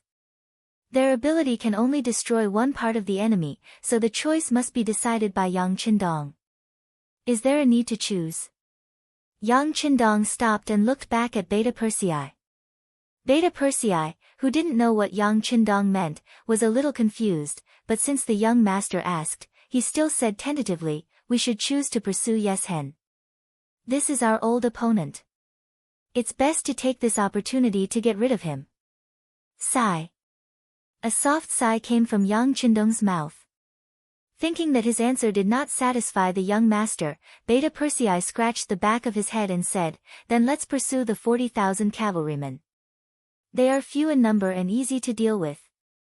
Well, it looks like you can't think of a good idea. Let's do it this way. The new Fifth Army will be responsible for pursuing the 40,000 cavalrymen of the coalition forces. Matson will lead 30,000 cavalrymen to pursue the escaping Yeshen. This time, we can't let any of them go. Yang Qindong said with an extremely firm voice. In his eyes, there was no such thing as choosing one of the two. He wanted to choose both. When he heard that even the 30,000 cavalrymen under Matson would be sent out, Beta Persei became nervous. Young master, this way, we won't have any troops around us. Once what? Do you think the coalition forces would dare to come to Turpan at this time? Besides, it's not like we don't have any troops. Don't we still have 2,000 black cavalry and 2 regiments of cold front warriors? They are the most elite. Are you afraid that they won't be able to protect the young master? Yang Qindong knew what Beta Persei wanted to say, so he just said it directly. Yang Qindong was so decisive that Beta Persei knew that there was no room for negotiation. He immediately said, yes, I will give them the order according to the young master's instructions. At this time, the 5 nations coalition forces had just been defeated. They really didn't have the courage to cause trouble for Turpan at this time. In addition, whether it was the Black Cavalry or the Cold Front Warriors, they could each fight against 10 enemies. So the security around him wasn't bad. Beta Persei thought about it and found that there was no problem, so he went to pass the order. Soon, the 2 armies received the order and went to their respective targets. Northeast of Turpan. From afar, it was still covered in snow and a vast expanse of white. The cold wind blew, blowing on people's faces as if they were being cut by a knife. A large formation of cavalry was currently moving with great difficulty on this road. They were Gu Lijiang's troops who had lost their target. At this moment, Gu Lijiang's face was extremely ugly. He didn't expect that the wind and snow this time would be so heavy that he even lost his target. Now, all he could see was a vast expanse of white. Where do you want him to go to find the missing 5-star army? Should he just go back like this? Gu Lijiang didn't dare. He clearly understood Kelly's temperament. He was the younger brother of Aksanjanabet Khan. In the entire country and the military, he wouldn't give face to anyone except his elder brother. Many times, in order to establish his authority, he would find trouble and kill people. Not to mention that he had just committed a grave mistake. He couldn't just admit defeat like this. He had to continue looking, maybe there was still a chance. Gu Lijiang said, then ordered to continue expanding the search area. At this moment, for his own life, his own mission, he completely ignored the soldiers in the army who had been working for 2 days without rest. The snow finally stopped, but it still continued. Under the sky, visibility was very low. It was precisely because of this that Ning Wenfeng's infantry division approached the area without being discovered. It wasn't until the other side was less than 3 miles away that both sides discovered each other at the same time.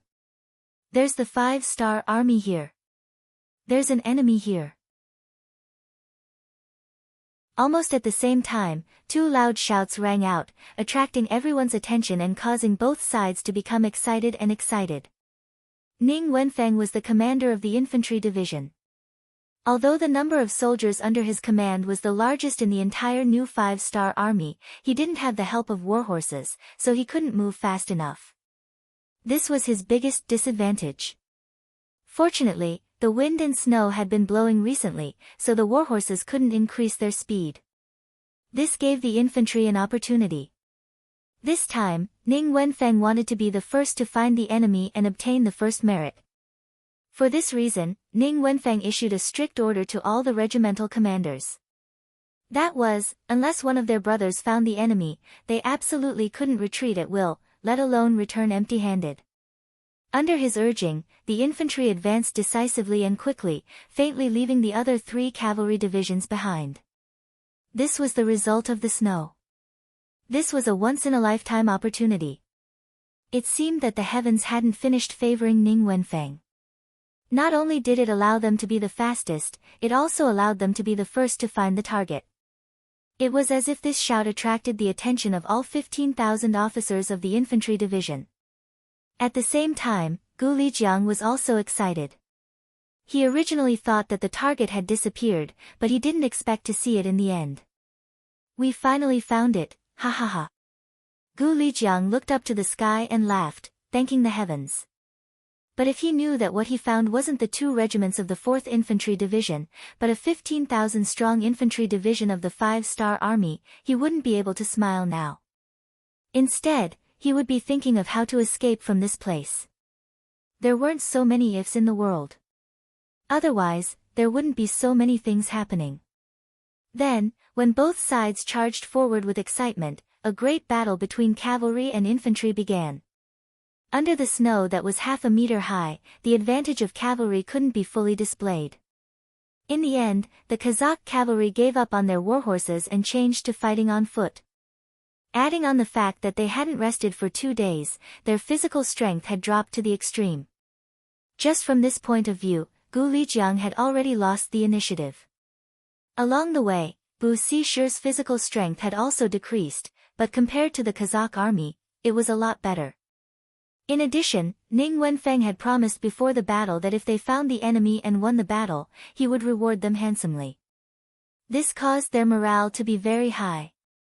This also gave them a lot of points in the following battle. Comparing the two, from the start of the battle, the Kazakh army was at a disadvantage. After fighting in the snow for more than 8 hours, Gu Lijiang's troops were starting to show signs of not being able to defeat the enemy. It was also at this time that the soldiers of the 1st Cavalry Division of the new 5-star Army arrived. Under the leadership of Division Commander Ancient River, they appeared on the battlefield like fierce tigers.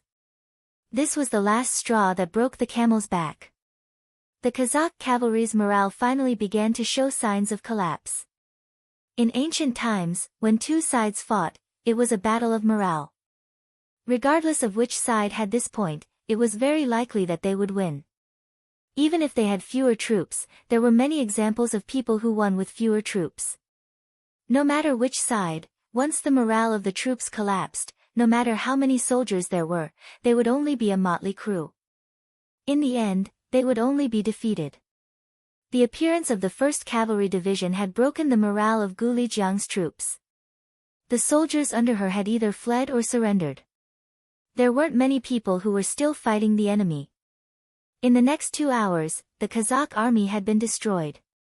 Gu Lijiang had died in battle, and the enemy had captured about 12,000 soldiers. Come, leave 2 regiments behind to look after these prisoners. We will continue to look for the 20,000 Walla cavalry. Ning Wenfeng didn't stop just because he had obtained a victory. In his view, this was just the beginning. When Ancient River saw Ning Wenfeng's order, his eyes widened. Then, he laughed heartily. Good, Division Commander Ning. I didn't expect you to have such a valiant side.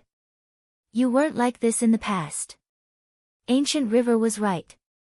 Although Ning Wenfeng was in charge of a portion of the military in the past, he rarely did things so decisively. Even when there was a war, he rarely went to the battlefield. He was the kind of person who could be considered a military advisor. But now, he was displaying the style of a valiant general. Ancient River couldn't help but exclaim in admiration. Ha! Ning Wenfeng replied with a smile. Of course, the current situation was different from the past. When he was in the Baiming army, he was just idling around. He took the responsibility of preserving his strength. As long as he didn't make any big mistakes and was willing to send money to the higher-ups, he could keep his position. But in the 5-star army, all the military officers were judged based on their achievements. Here, there was no need to talk about seniority or background. Everything depended on who was stronger.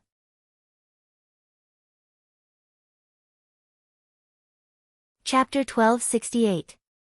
In the face of the situation where the capable were the top and the mediocre were the bottom, as long as one was a smart person, they should know what to do. Ning Wenfeng was originally a smart person among smart people. Naturally, he understood this point long ago and naturally knew what to do. This time, Ning Wenfeng was so desperate because he wanted to rely on military achievements to prove himself. At the same time, he wanted to prove that Yang Qindong's vision was not wrong. Their new 5 armies was an army that could fight. Just like when they were rushing to Tulyafan, even though the soldiers were very tired, none of them complained. They just wanted to prove themselves and complete the mission better.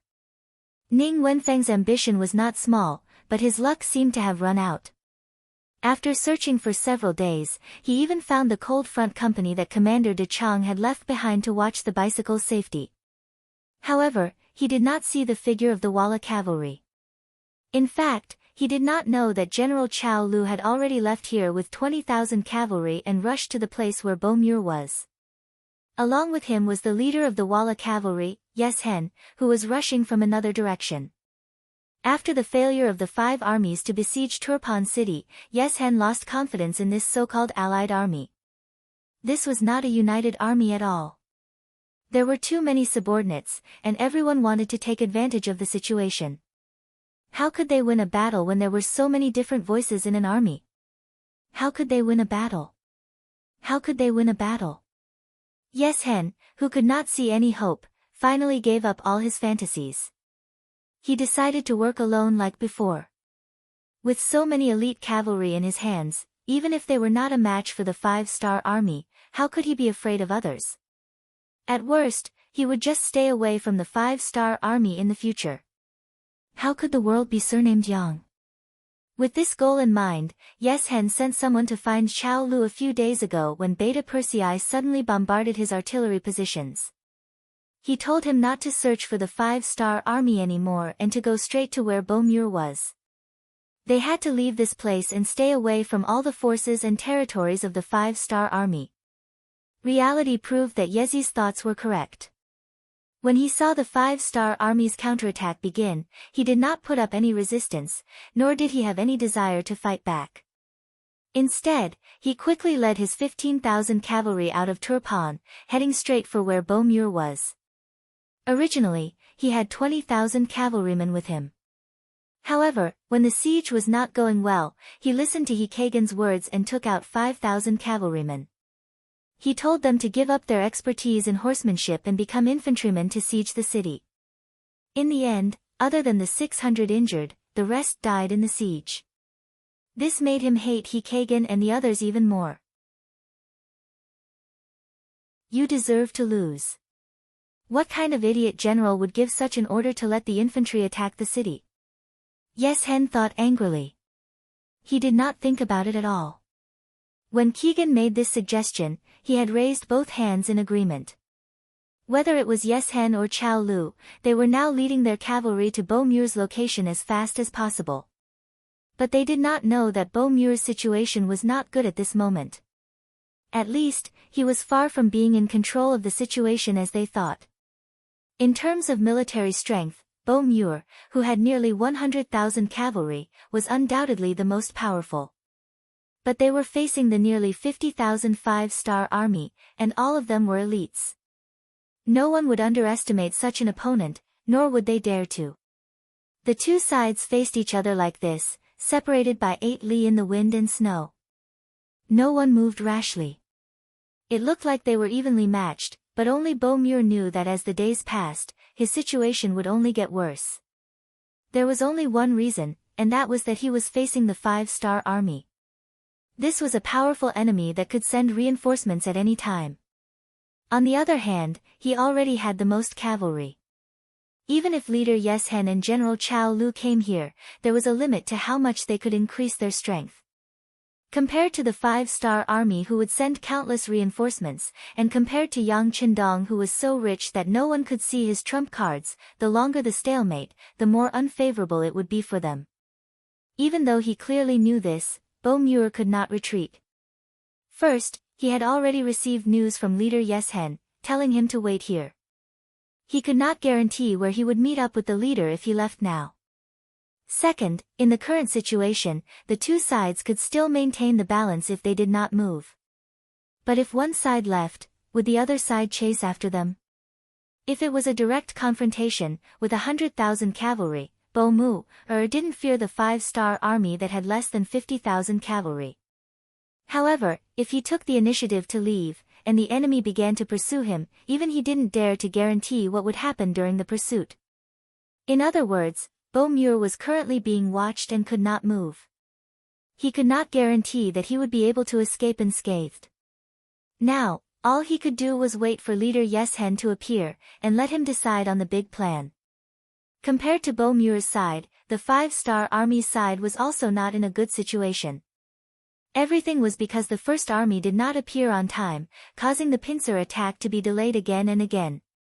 In the camp, Commander Bai Shuang, who was dressed in a mighty military uniform and had the rank of senior colonel, said, "I have already reported the matter of the first army not appearing on time to teacher." His voice was firm, his expression calm. Bai Shuang's words caused the expressions of the other commanders in the tent to change. Everyone knew that the first army didn't arrive on time. For this matter, the new 5-star army commander Su Ke had personally called Commander Su He of the new 5-star army, saying that because the snow was too thick and the roads were difficult to travel on, their advance speed was greatly hindered, and they were unable to reach the designated location on time. He admitted his mistake and asked for 5 more days. He would definitely arrive on time and ask for forgiveness at that time. After receiving the contents of this telegram, Commander Su He immediately took it out and showed it to all the commanders around him. Although he did not say anything, sometimes not saying anything represented his attitude. It meant that Su He wanted to give face to Su Ke. The army would wait for 5 more days before launching the attack.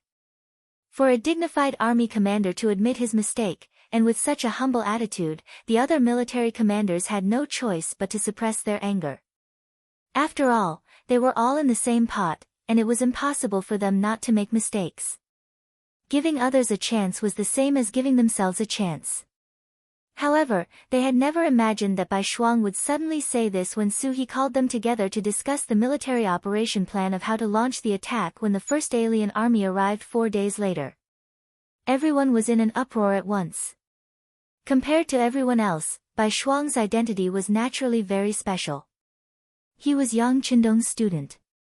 When others were just qualified to address Yang Qindong as the 6th young master, he was already close enough to address him as teacher.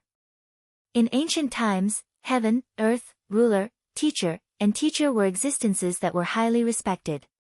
Among them was his teacher. Teachers were also extremely particular about inheritance, and it also represented a closer relationship. Based on this, although he was only a commander, no one dared to look down on Bai Shuang's words.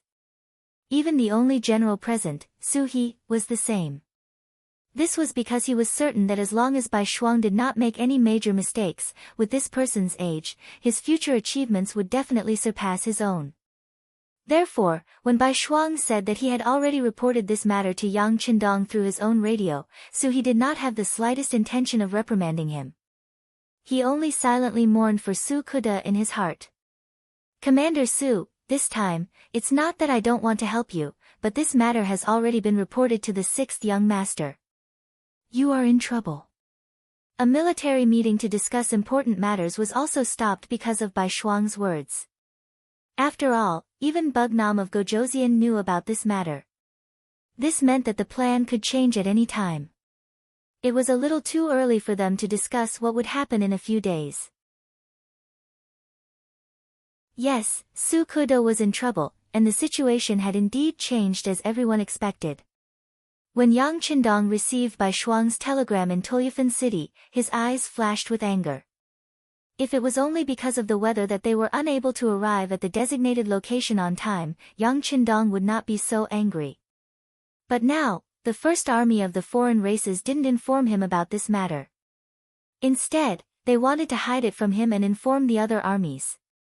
This was something Yang Qindong couldn't tolerate. This was deceit. It was a blatant lie.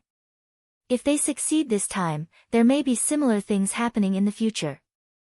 If this is not stopped, will there be a day when the military commanders below join forces to deceive him, or even deal with him? Since ancient times, internal strife and even internal strife were allowed in the army, but they would never allow the loss of military power to happen. Because this is a provocation to a leader, it is a deadly threat. Inform the whole army. With anger flashing in his eyes, Yang Qindong exuded an indescribable murderous aura from top to bottom. Yang Er, who was beside Yang Qindong, felt his entire body tremble. The rage that was being emitted from Yang Qindong's body made him feel as if he was about to lose his balance. He only felt better if his entire body kept trembling. This is the aura of a superior. Army notification: new Army Commander Su He will be given a demerit. New Army Light Cavalry Regiment Commander Ma Xiangshan, Far Eastern Army 1st Cavalry Division Commander Dai Kuo will be given a serious warning. For divisional officers of the new army will be given a warning. 1st Army Commander Su Kuda. Yang Qindong suddenly stopped here, which made Beta Persei, who was in charge of recording, break out in a cold sweat. He knew how big of a shock this military notification would cause.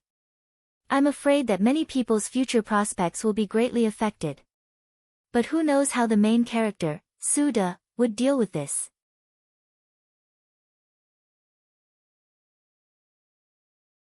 Chapter 1269. After hesitating for a moment, Yang Qindong's expression became firm again. Su Kuda will be demoted to regiment commander, replacing Bai Shuang's position as regiment commander. Bai Shuang will assume the position of regiment commander. Everything will be carried out after this battle. After all, Bai Shuang was too young and didn't have any experience as a division commander. Being in charge of a regiment was very different from being in charge of an army. However, considering that Bai Shuang was the regiment commander of the 1st Cavalry Division and was already a senior colonel, it wasn't too sudden for him to take on the role of a general. As long as he made some contributions, he would be promoted. Beta Persei saw that Yang Qindong didn't have any other orders, so he went to report to Wang Shan. He could imagine what kind of influence and shock this telegram would have once it was sent to the entire army. Just as Beta Persei thought, this telegram was sent to the entire army. Any army, division, or regiment that was high enough to be equipped with a radio would soon know about it. A lot of people didn't know what happened that made Yang Qindong so angry. But as the person who knew about it, the commander of the 1st Army, Su Kuda, was completely dumbfounded. Looking at this telegram that was extremely heavy for him, he froze in place and didn't say a word for a full 15 minutes. Commander. The commander of the 301 Division, Tu Hai, didn't know what happened. He only saw that Su Kuda didn't move at all, so he carefully came up and asked, "Did Bugnam of Gojoseon have any new orders?" "Oh, you take a look. Also, don't call me commander anymore. After the army meets up with the new army, I will report to the new unit." Su Kuda smiled bitterly.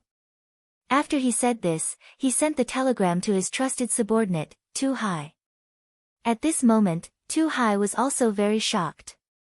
What did he mean by not calling him commander anymore? Did he get promoted again? That shouldn't be the case.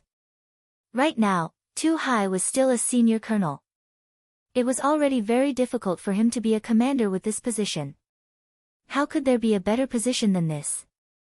With all kinds of doubts, Tu Hai opened the telegram. When he saw the contents clearly, his expression changed drastically. After a long while, he pointed at the telegram. This. He was speechless. Su Kuda didn't care about Tu Hai's reaction. At this time, he had already awakened from his shock. This time, he had indeed done something very wrong. He actually wanted to hide the truth from the 6th young master. This kind of action of treating military orders as child's play could be interpreted as deception. This should not be tolerated by any superior. It was already a blessing that he wasn't thrown into jail. Now, he was even given the position of regiment commander. This was giving him a chance to take the blame and perform meritorious deeds. If he gave up on himself at this time, then even the gods would not be able to save him. Right now, the most important thing to do was to make up for his mistakes and stand up again. He didn't want to disappoint the 6th young master. Commander 2, didn't Commander Mingji say that he has a way to speed up the army's advance? Now, invite him over. Before, he wanted to protect his dignity as a commander, so he suppressed the 3rd Division Commander Sensei Naganabu. Now that Suku had been taught a lesson, there was no need for him to protect his dignity. Suku suddenly woke up. After that, someone reported his performance to Yang Qindong. It was also because of this action that his life was saved. Because if he really chose to give up on himself, even the position of commander of the world's #1 army might not be his. After experiencing this incident, Sukuda had finally grown up and would have greater achievements in the future. Of course, this was all in the future. In the tent, Bai Shuang looked at the telegram and didn't know whether to laugh or cry. The reason why he reported this matter to Yang Qindong was because he didn't want to do anything that would let his teacher down. He didn't expect that the position of commander would fall on his head. Although a soldier who didn't want to be a general wasn't a good soldier, this kind of position was not what he wanted. With his own efforts, Bai Shuang believed that one day he would be able to become a general, and that day wasn't too far away. Now, although time was saved, it was inevitable that he would be criticized. Since it was Yang Qindong's order and it was reported to the entire army, it couldn't be changed. Since there's a heavy burden on my shoulders, I'll work hard. Bai Shuang, who knew that he couldn't change the situation, could only accept it. But now, no matter how you looked at it, his expression was like he was pretending to be obedient. Bai Shuang was pleasantly surprised.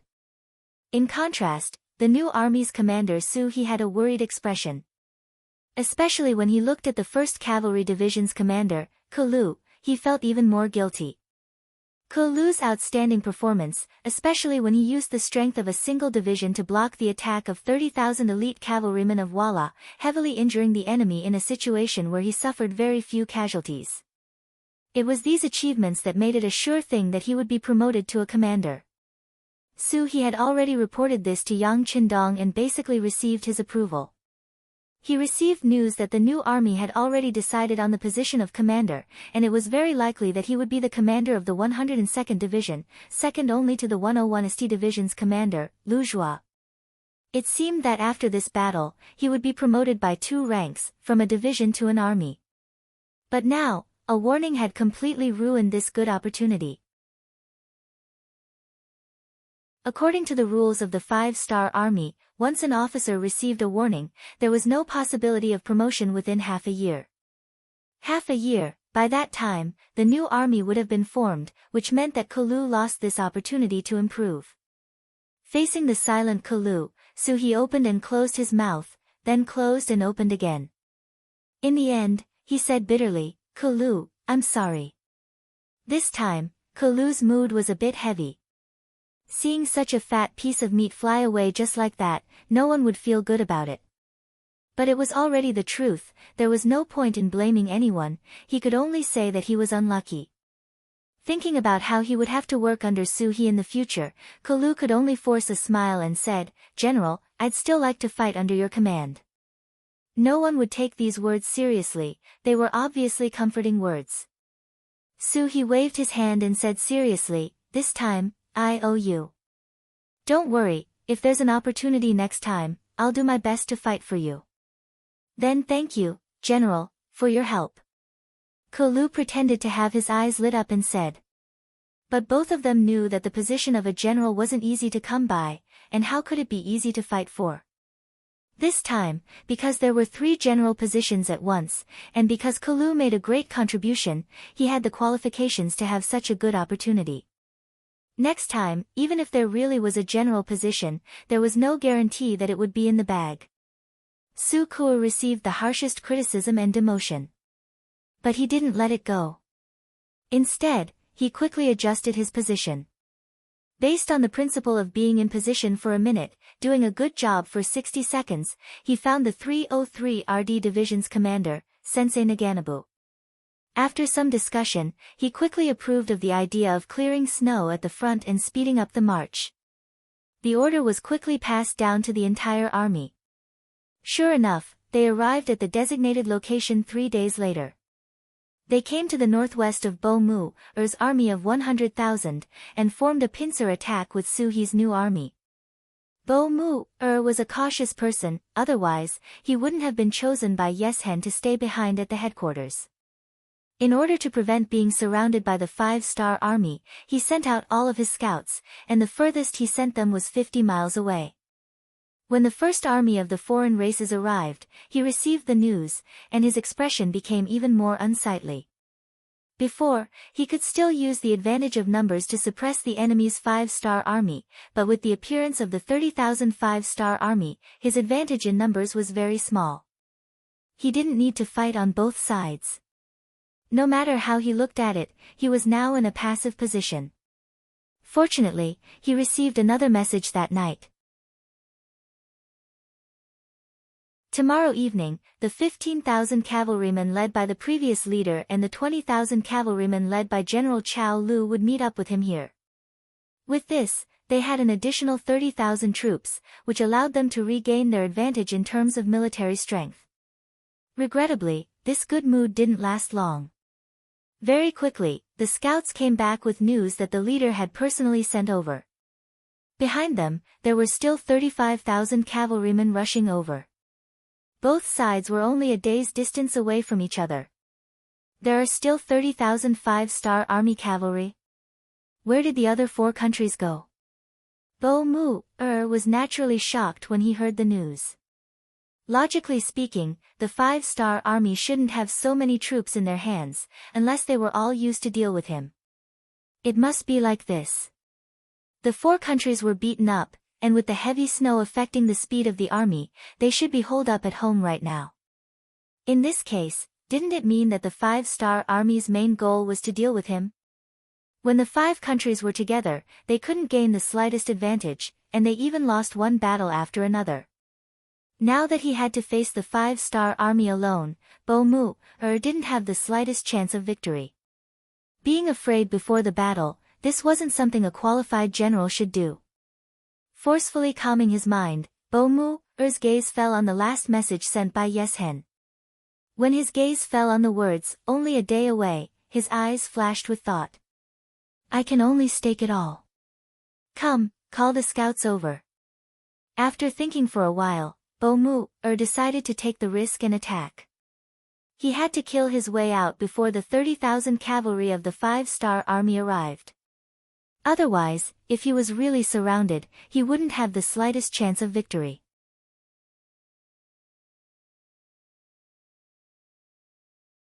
Chapter 1270. After the scout reported that Bo-mu had given the news to Yes-hen, Bo-mu held a military meeting that very night, and selected a group of 5,000 death cavalry. The so-called death cavalry referred to those who did not fear death. Because of various reasons, they made some mistakes and should be killed. Because of this, they came to the battlefield with the determination to die. And those who were not even afraid of death were the most terrifying. Not only that, Bo-mu also gave the defeated Qing 50,000 troops, ordering him to stop the 5-star army from the west from sending reinforcements to the 5-star army from the northeast no matter what. If you can stop them, it will be a great merit. If you can't, you can use your death as an apology. Changtian is watching you, I wish you good luck. Under Bo-mu's serious expression, all kinds of orders were given, and the 90,000 cavalry quickly moved. At noon on the second day, they suddenly launched an attack on the first army of the non-humankind from the northeast. This sudden attack without any warning had indeed caught the first army off guard. Fortunately, Yang Qindong's report had just been sent out, and all the officers were very careful. Even if no one expected the Walla cavalry to attack, after a moment of panic, they still managed to stop the other party's attack.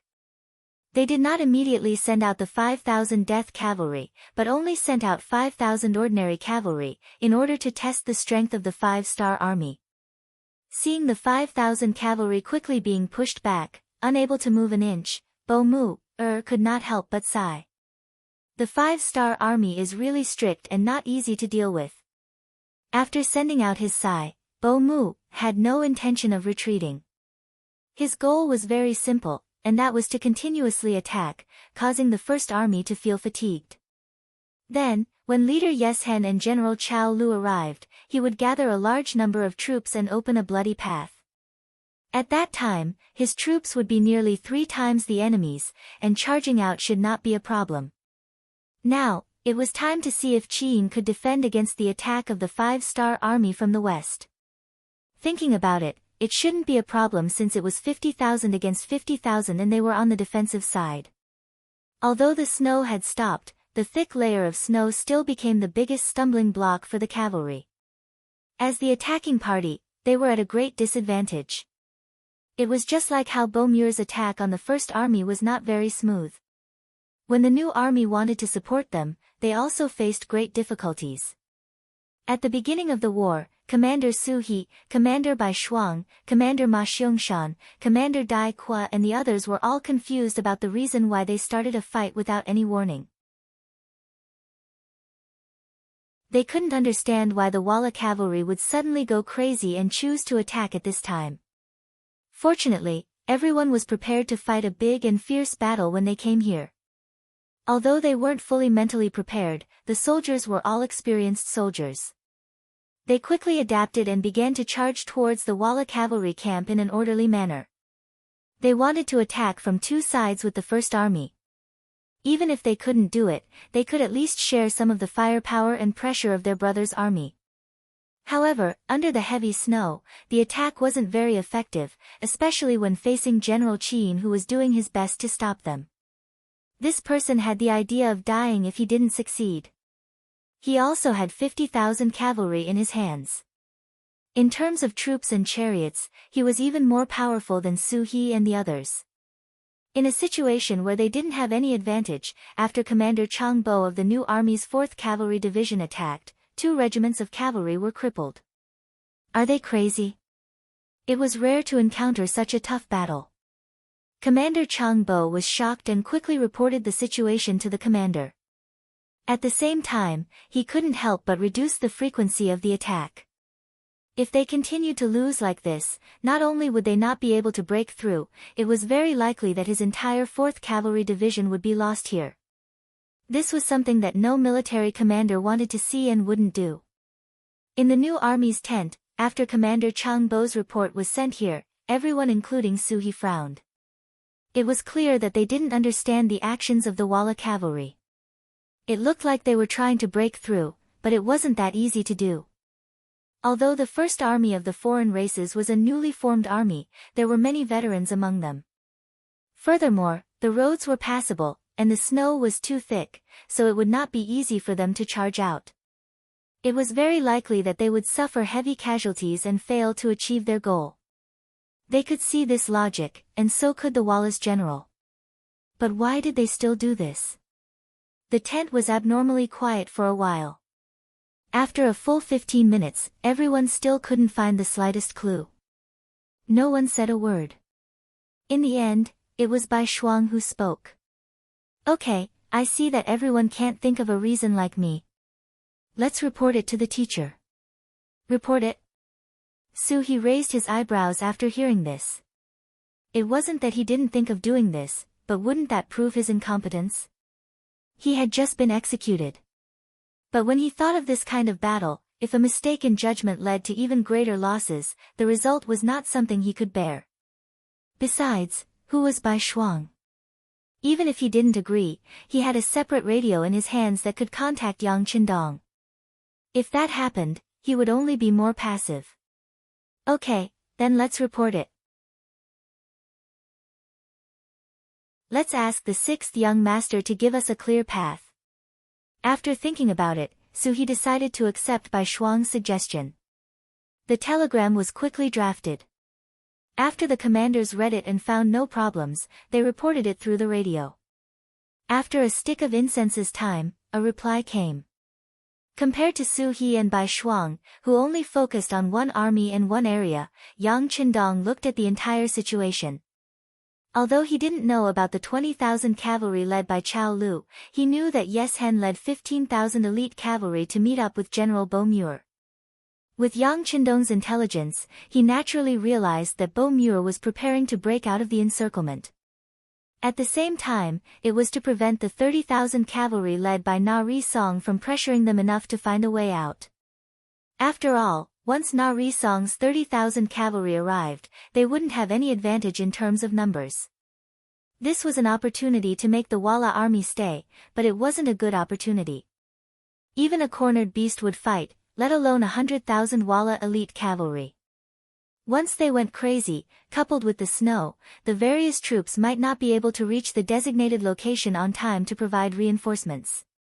In this way, there would be too many uncertainties in the war.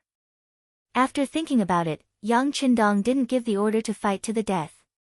Instead, he pointed out the Walla army's movements and allowed the various troops to deal with it as they saw fit without losing too much of their combat strength. Dealing with it as they saw fit was equivalent to handing over the command to the various commanders. This was also Yang Qindong's way of commanding. As the military strength of his subordinates continued to expand, Yang Qindong could no longer do everything by himself like before. Therefore, it was necessary to delegate power appropriately, especially to those commanders who rushed to the front lines. They were better able to direct the movements of the battle. Sometimes, opportunities were fleeting, and if they weren't grasped in time, there might be problems. Yang Qindong had been practicing for many years and understood how to use people. It was precisely because of Yu Qian that he didn't have to worry about Qiqian City and didn't need to be distracted. Similarly, it was because of the existence of Tiger's Mane that he was like a nail nailed into Xi'an City. As a result, his influence and power were growing. To put it simply, the way to use people was to learn to use people and learn to trust people, and not to give orders in every aspect. It was like Zhuge Liang who did everything by himself. In the end, he was exhausted to death, and without his subordinates, he immediately lost his drive and ability to command. Old Jiang was the same, constantly giving orders from the back, causing the battle plan to change again and again. Loopholes appeared frequently, and the army was defeated in the end. With these precedents as an example, how could Yang Qindong follow in his footsteps? When the telegram was sent to them, the eyes of the commanders in the tent lit up after they read it. This discretion was very significant. Handing over the command to them was a form of trust, but how could it not be a heavy responsibility? Everyone, you have seen the telegram. The Walla cavalry will suddenly launch an attack, saying that they are preparing to kill their way out. Now, their leader, Yes Hen, is also moving here. Then, should we completely keep them here, or should we let them live to prevent both sides from suffering losses? Let's discuss this matter. Su He, as the general with the highest military rank and the highest rank, was naturally the best choice to preside over the meeting. As soon as his voice fell, the commanders looked at each other, not knowing what to do. From a psychological point of view, after fighting with the Walla army for so long, of course they wanted to completely keep them here to prevent future troubles. But now was really not a good time. The snow was too thick, and it greatly affected the movement speed of the army. Moreover, the other party's military strength was not ordinary, and their combat strength was quite strong. If they were to fight head-on, not to mention that they might not be able to keep their lives, their losses would definitely not be small. Yang Qindong had already sent out a notice to the entire army. After this battle, they had to take a break. While the army rested and replenished, the migration of the civilians also had to be carried out. They would only attack the Ili region after the snow melted in spring. And if everyone suffered heavy losses now, it would delay the important matters after spring. What should they do? Among the commanders, there were very quickly two opinions. Some people said that they should use this opportunity to completely eliminate Yes Hen. This was a great enemy that the 5-star army rarely faced. If they were eliminated, the 5-star army would no longer have any opponents in this grassland. From a long-term perspective, this was appropriate.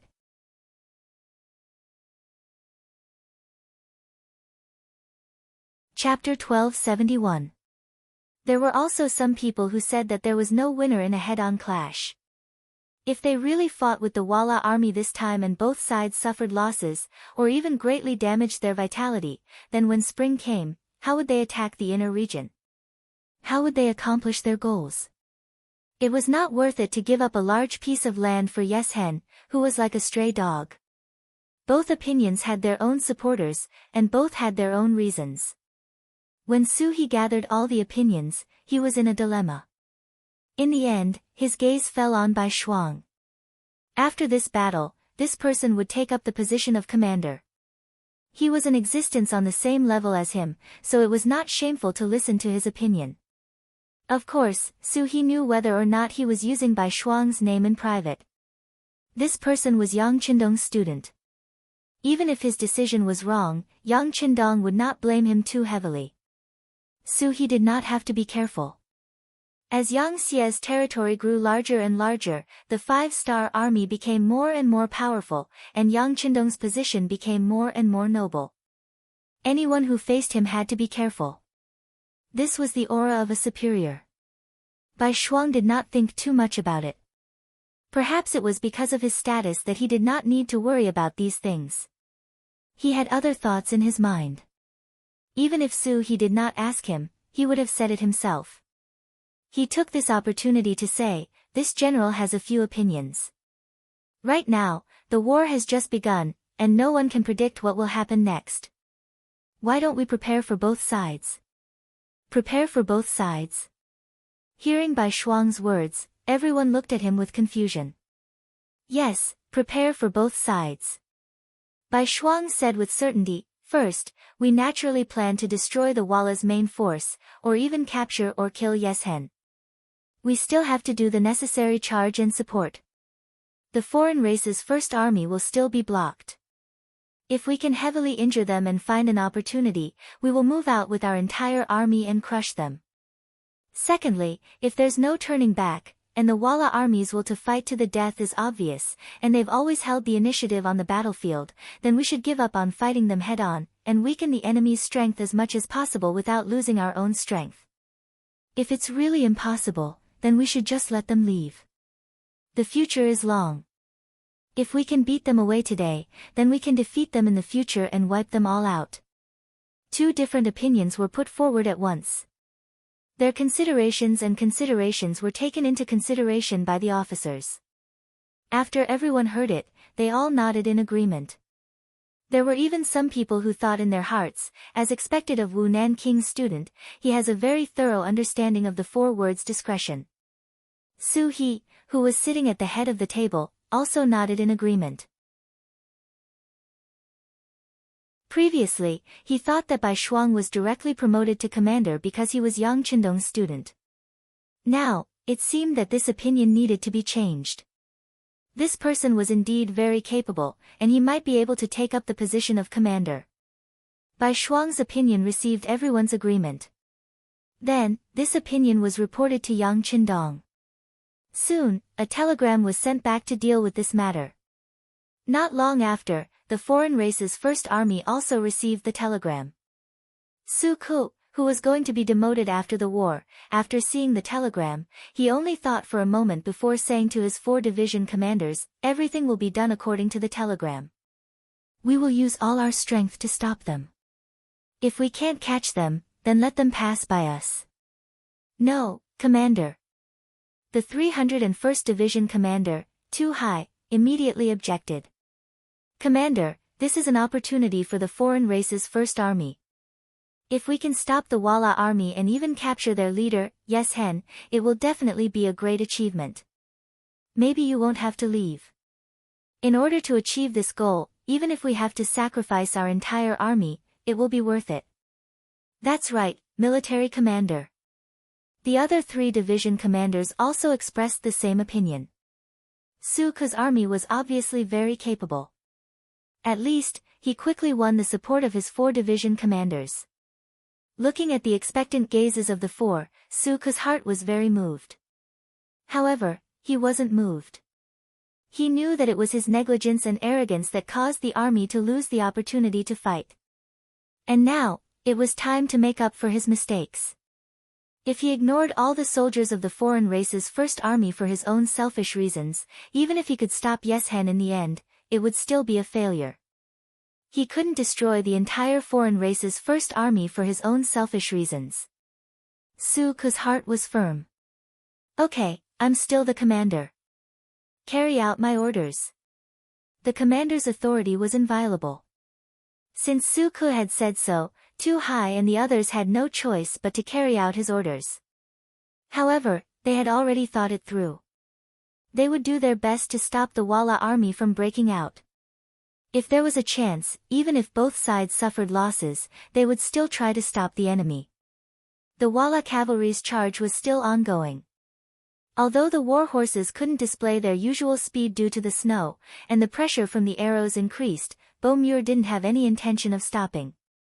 He knew that if they couldn't break out today, once the 5-star army's 30,000 cavalry arrived tomorrow, it would be even more difficult to retreat. There are still 4 hours before the sky turns dark. The leader will also join us. At that time, we must kill our way out. For this, we must do it no matter the cost. He repeated the importance of this battle to the deputy general beside him. Then, as if he had just remembered something, he asked, "General, how is the situation on the other side?" "General, the news from there is that everything is fine. The 5-star army's cavalry didn't have enough momentum. It seems like they are very afraid of death." When the deputy general answered this question, there was a trace of disdain in the corner of his mouth. Bo-Mure could see that this person was looking down on the 5-star army. His expression changed for no reason. "What do you know? The 5-star army isn't afraid of death. They just don't want to pay a huge price. I even suspect that they have already seen through our goal." "What? That can't be right." The deputy general had a look of disbelief. "There is nothing impossible about it. I have long heard that the 5-star army has a type of metal that can achieve the purpose of rapid communication. In other words, the news of the leader meeting us is very likely to be known to them. Our abnormal attack must have aroused their suspicions," Bo-Mure said with a heavy expression. When he first heard about this matter, he still had a look of disbelief. However, the 5-star army's reaction speed on the battlefield had already proven this point. After saying this, Bo-Mure didn't look at the deputy general who was so shocked that his mouth was agape. Instead, he looked back at the map in front of him. He was thinking about whether there were any loopholes in their next move. On the other hand, the attacks of the new army on the west side were indeed not that fierce. With such a thick layer of snow, once they started charging, they would definitely not be able to increase their speed. This allowed the archers, who were on the defensive, to have more space to display their skills. Knowing that it was dangerous and still having the soldiers charge, no general with brains would do such a thing. However, this didn't mean that they wouldn't do anything. It was inevitable for soldiers to be sacrificed on the battlefield, but the most important thing was how to make the most of their value. If they couldn't make enough difference, Su He, Bai Shuang, and the others couldn't accept such a way of dying. "I think we should wait until nighttime. Once the first Walla cavalry can't hold on any longer, the Walla army will have to charge out from there. At that time, the 50,000 Walla cavalry will definitely retreat. While they are retreating, we will launch an all-out attack. At that time, even if Yes Hen and the others can escape, we still have to make them stay. No matter what, we have to tear off a piece of meat from them." In the tent, the one who spoke was Bai Shuang. Seeing that he was going to become the commander of an army after the battle, he didn't dare to underestimate his words. "Of course, whether or not we can make these 50,000 soldiers stay will ultimately depend on whether or not the first army can seal their pockets. Commander Su, I'll need you to communicate with them about this matter." After Bai Shuang finished explaining the general military plan, he patched up the last loophole, but this time, he looked at Commander Su He. Although Bai Shuang could communicate with the first army of the alien race directly with his current status, because of what happened before, he was likely to take up a new position. It would not be good for him to jump out at this time and give orders. It would give people the impression that he was exercising his authority before he took up the position. After thinking about it, Su He, as the army commander, was more suitable. Su He understood Bai Shuang's intentions and knew that this was for the sake of the big picture. He nodded and said, "Okay, I'll use the radio to contact Senior Colonel Su Ke." He used to address Su Ku as Commander Su, but now that things had changed, it wasn't appropriate to address him as commander, especially in front of Bai Shuang. Instead, it was more appropriate to address him by his rank. Soon, Su He's telegram was sent to the headquarters of the First Army. Su Ku didn't reply immediately after reading the telegram. He was weighing the pros and cons in his mind. However, Tu Hai, the commander of the 301st Regiment, who was beside him, immediately tossed it aside after reading the telegram. With a displeased expression, he said, "We are all military units. What right do you have to order us around?" They didn't think of a way to launch an attack and rendezvous with us to launch a pincer attack. Instead, they wanted us to open up a path and let the enemy's general go just so they could finish off the 50,000 cavalrymen who were left behind to block the road. We can't agree to this kind of thinking.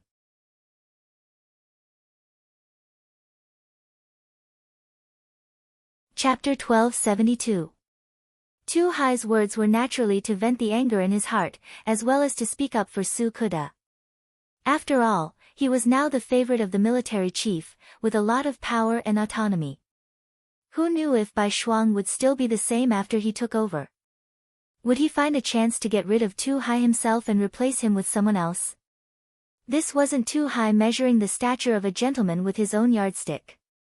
This kind of thing could be said to be the norm. In order to better control the army, most military chiefs wouldn't allow their subordinates to have different opinions. Otherwise, if they really fought a war, how could they unify the command? But no matter what Tu Hai was thinking, Su Kuda's demotion from commander to regiment commander was already set in stone. Unless Yang Qindong retracted it, no one could change it. For example, Su Kuda now accepted this fact. He was now thinking about how to fight his last battle as a commander. At the very least, he couldn't leave this mess in the hands of his successor, Bai Shuang. "Commander Tu, what's the situation at the front?" Su Kuda ignored Tu Hai's complaints and went straight to the heart of the matter. Military chief. When it came to serious matters, Tu Hai didn't dare to be the slightest bit arrogant. He hurriedly replied, "Right now, the 304th Division is at the front. Commander Kang Biao is personally commanding the formation, but I heard that they also suffered some losses. The Walla cavalry seems to have gone crazy, charging non-stop. They are also using the tip of the arrow formation. If it wasn't for the heavy snow affecting their speed, I'm afraid our losses would be even greater."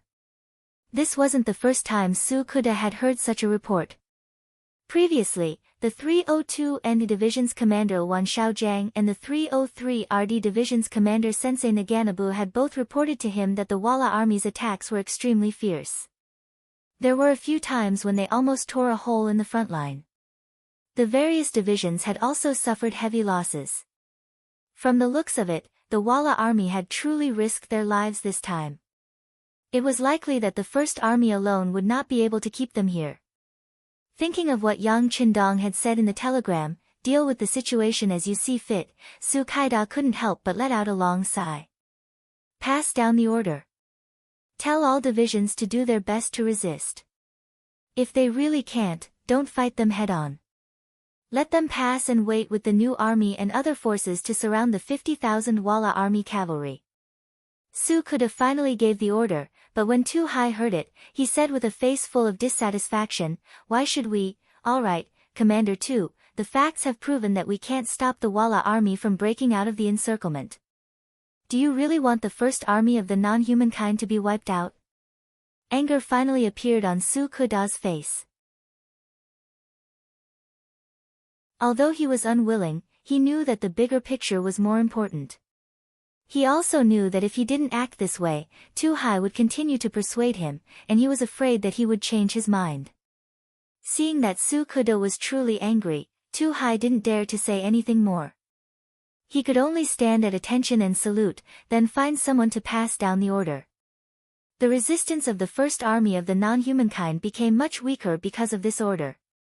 When the news reached Bo Muir's ears, he let out a long sigh. "Very good. In less than 2 hours, the sky will be completely dark. The leader will arrive at any time. Send out scouts." Once the leader arrives, immediately guide him to meet up with us. Then, send out the 5,000 death squads to open a path of blood and prepare for the leader's departure. The sky wasn't dark yet, and the wind was even more chilly. However, no one seemed to feel it. Instead, they all stared with wide eyes, waiting for the arrival of the final battle. Finally, after nearly 2 hours, the scouts came back with news. They had already received the leader Yeshen from Turpan. Not only that, General Chao Lu had also arrived with 20,000 cavalry.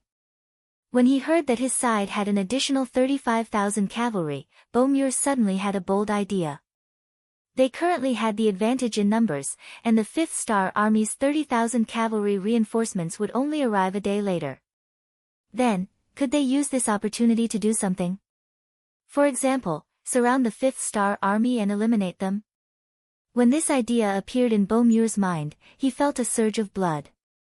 When the deputy general asked him if he should send the 5,000 death squads to the battlefield, he didn't immediately reply. General. Seeing that Bomur was silent for a long time, the deputy general couldn't help but call out twice, afraid that he would miss the opportunity to break out of the encirclement. Oh, send them out. Bomur's thoughts came back, and he finally gave up on the idea of surrounding the 5th Star Army. Although this plan was indeed very tempting, the strength of the 5th Star Army wasn't to be underestimated. He couldn't guarantee that they would be able to eliminate the 80,000 5th Star Army in a day's time. If they couldn't, once they were entangled, once the 5th Star Army's reinforcements arrived, it would be difficult to escape. And even if they could defeat the 5th Star Army, the Walla Army would suffer heavy losses. This wasn't a good deal at all. What they wanted now wasn't to eliminate the 5th Star Army, because they simply couldn't do it. What they wanted was to get away from here. Only in this way could they better develop themselves. This required them to bring out enough elite cavalry to be the cornerstone of their future development. If one more person died here, it would be a huge loss to their future. Putting away the unrealistic thoughts in their hearts, the 5,000 Walla cavalry charged out. They all had the thought of death on their faces as they rode forward with difficulty in the dark night. From time to time, they would wave their swords to block the incoming arrows. Although their speed wasn't fast and they suffered heavy losses, no one retreated. The first army of the outsiders had been fighting for half a day. Seeing another Walla cavalry brigade appear, and not only did they not dodge the arrows, they even dared to shoot back at them. Both sides suffered some losses in a short period of time. They aren't human at all, they aren't afraid of death. Commander Kang Biao of 304 saw the Walla cavalry getting closer and closer and couldn't help but sigh. He had to admit that among the opponents of the 5th Star Army, the Walla cavalry's combat strength had always been superior. Many times, the 5th Star Army had to be very careful when fighting against them, otherwise, they would likely suffer heavy losses. Come, report the situation to the commander. Seeing that the Walla cavalry was getting closer and closer, the shooting would soon turn into a close combat. Kang Biao quickly ordered people to ask for instructions. Should they really fight with them regardless of the losses, or should they open a path for them to pass through? In just a few minutes, the order was passed down. They opened a path for the Walla cavalry to charge through. Obviously, Su Kuda gave up on the idea of both sides suffering heavy losses. He avoided the spearhead and looked for an opportunity to wipe out a portion of the enemy. For some reason, Commander Kang Biao, who received this order, actually felt relieved. He wasn't someone who was afraid of death, but he felt that this kind of fighting method was meaningless. There wouldn't be a true winner in this kind of war, and it would only benefit a third party in the end. The first army of the foreign races finally opened a path for the Walla cavalry to pass through. When the news came, Bomur had just met up with Yeshen and the others. He was overjoyed and took advantage of the cover of the night to rush through the opening. During this process, whether it was Yeshen or Bomur, they didn't mention Tai Qing. It was as if they had forgotten about this person and his 50,000 Walla cavalry. Speaking of which, it wasn't that they were careless or that they really forgot. It was because they knew that there would always be someone left behind to deal with the 5-star army. If they all wanted to retreat, once the 5-star army met up, they would be able to chase after them. This would create more variables for them to escape. As a result, when a large number of cavalrymen escaped through the gap that the First Army had purposely opened, General Tikian and his nearly 50,000 cavalrymen became miserable. They became children that no one wanted, lone wolves on the grassland. The Wala army's main force escaped without notifying Tai Qing. This news was discovered by the First Army of the foreign races in time. They immediately used the radio to inform the new army and other departments. Su He and the others who received the news were all confused. The Far Eastern Army's 1st Cavalry Division's commander, Dai Qua, said something that made everyone very alert. Could it be that the Wala army did this on purpose, leaving them to wait for us to surround them and attack them from behind? That's not possible. Hearing this, the other military commanders all had a look of panic and didn't know what to do. Instead, Bai Shuangshuang's eyes quickly spun a few times and suddenly said with some joy, maybe the Wala army is cutting off their tail to survive. They are afraid that we will not let them go, so they intentionally left behind 50,000 cavalry to restrain us. But that's 50,000 cavalry, is Yes Hen really willing to let them go? Su He was somewhat convinced, but also somewhat doubtful. Teacher once said that Yes Hen is an ambitious and ruthless person. This kind of person is willing to sacrifice anyone for his own safety.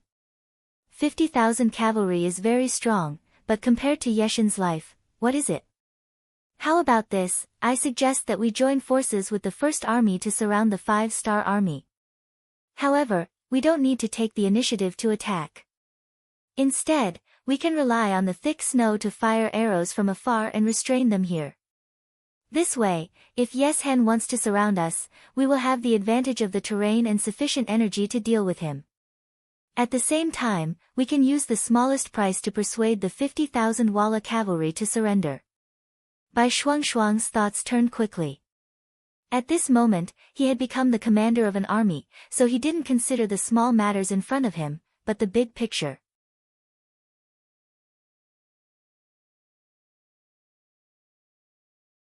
Chapter 1273. Hearing this suggestion, Su He's eyes also brightened. Good idea. We encircle but don't attack. Once they want to fight back, we are not unprepared. We can only encircle and use bows and arrows to deal with 50,000 cavalrymen from afar. We can achieve the greatest victory with the least cost. I agree. Even Su He agreed, and several other military officers expressed their opinions one after another, expressing their agreement. A telegram was then sent to Su Ku. Su Ku was originally rejoicing because the Wala cavalry that escaped through the gap he opened was not 50,000 like the telegram said, but 70,000. The sudden appearance of Chao Lu's 20,000 cavalry was something no one expected. Facing so many cavalry, if the First Army desperately tried to stop them, they would be in danger of being completely annihilated. In order to save himself, the First Army would certainly launch a fierce attack with all their might. In that case, not only the First Army of the non-humankind, even the First Army of the non-humankind wouldn't be able to defeat a few of them. Yang Qindong had probably thought of this result, which was why he said to deal with it at his discretion. While his heart was palpitating, he received Su He's telegram. He immediately tightened his pockets and quickly approached the 50,000 Wala army.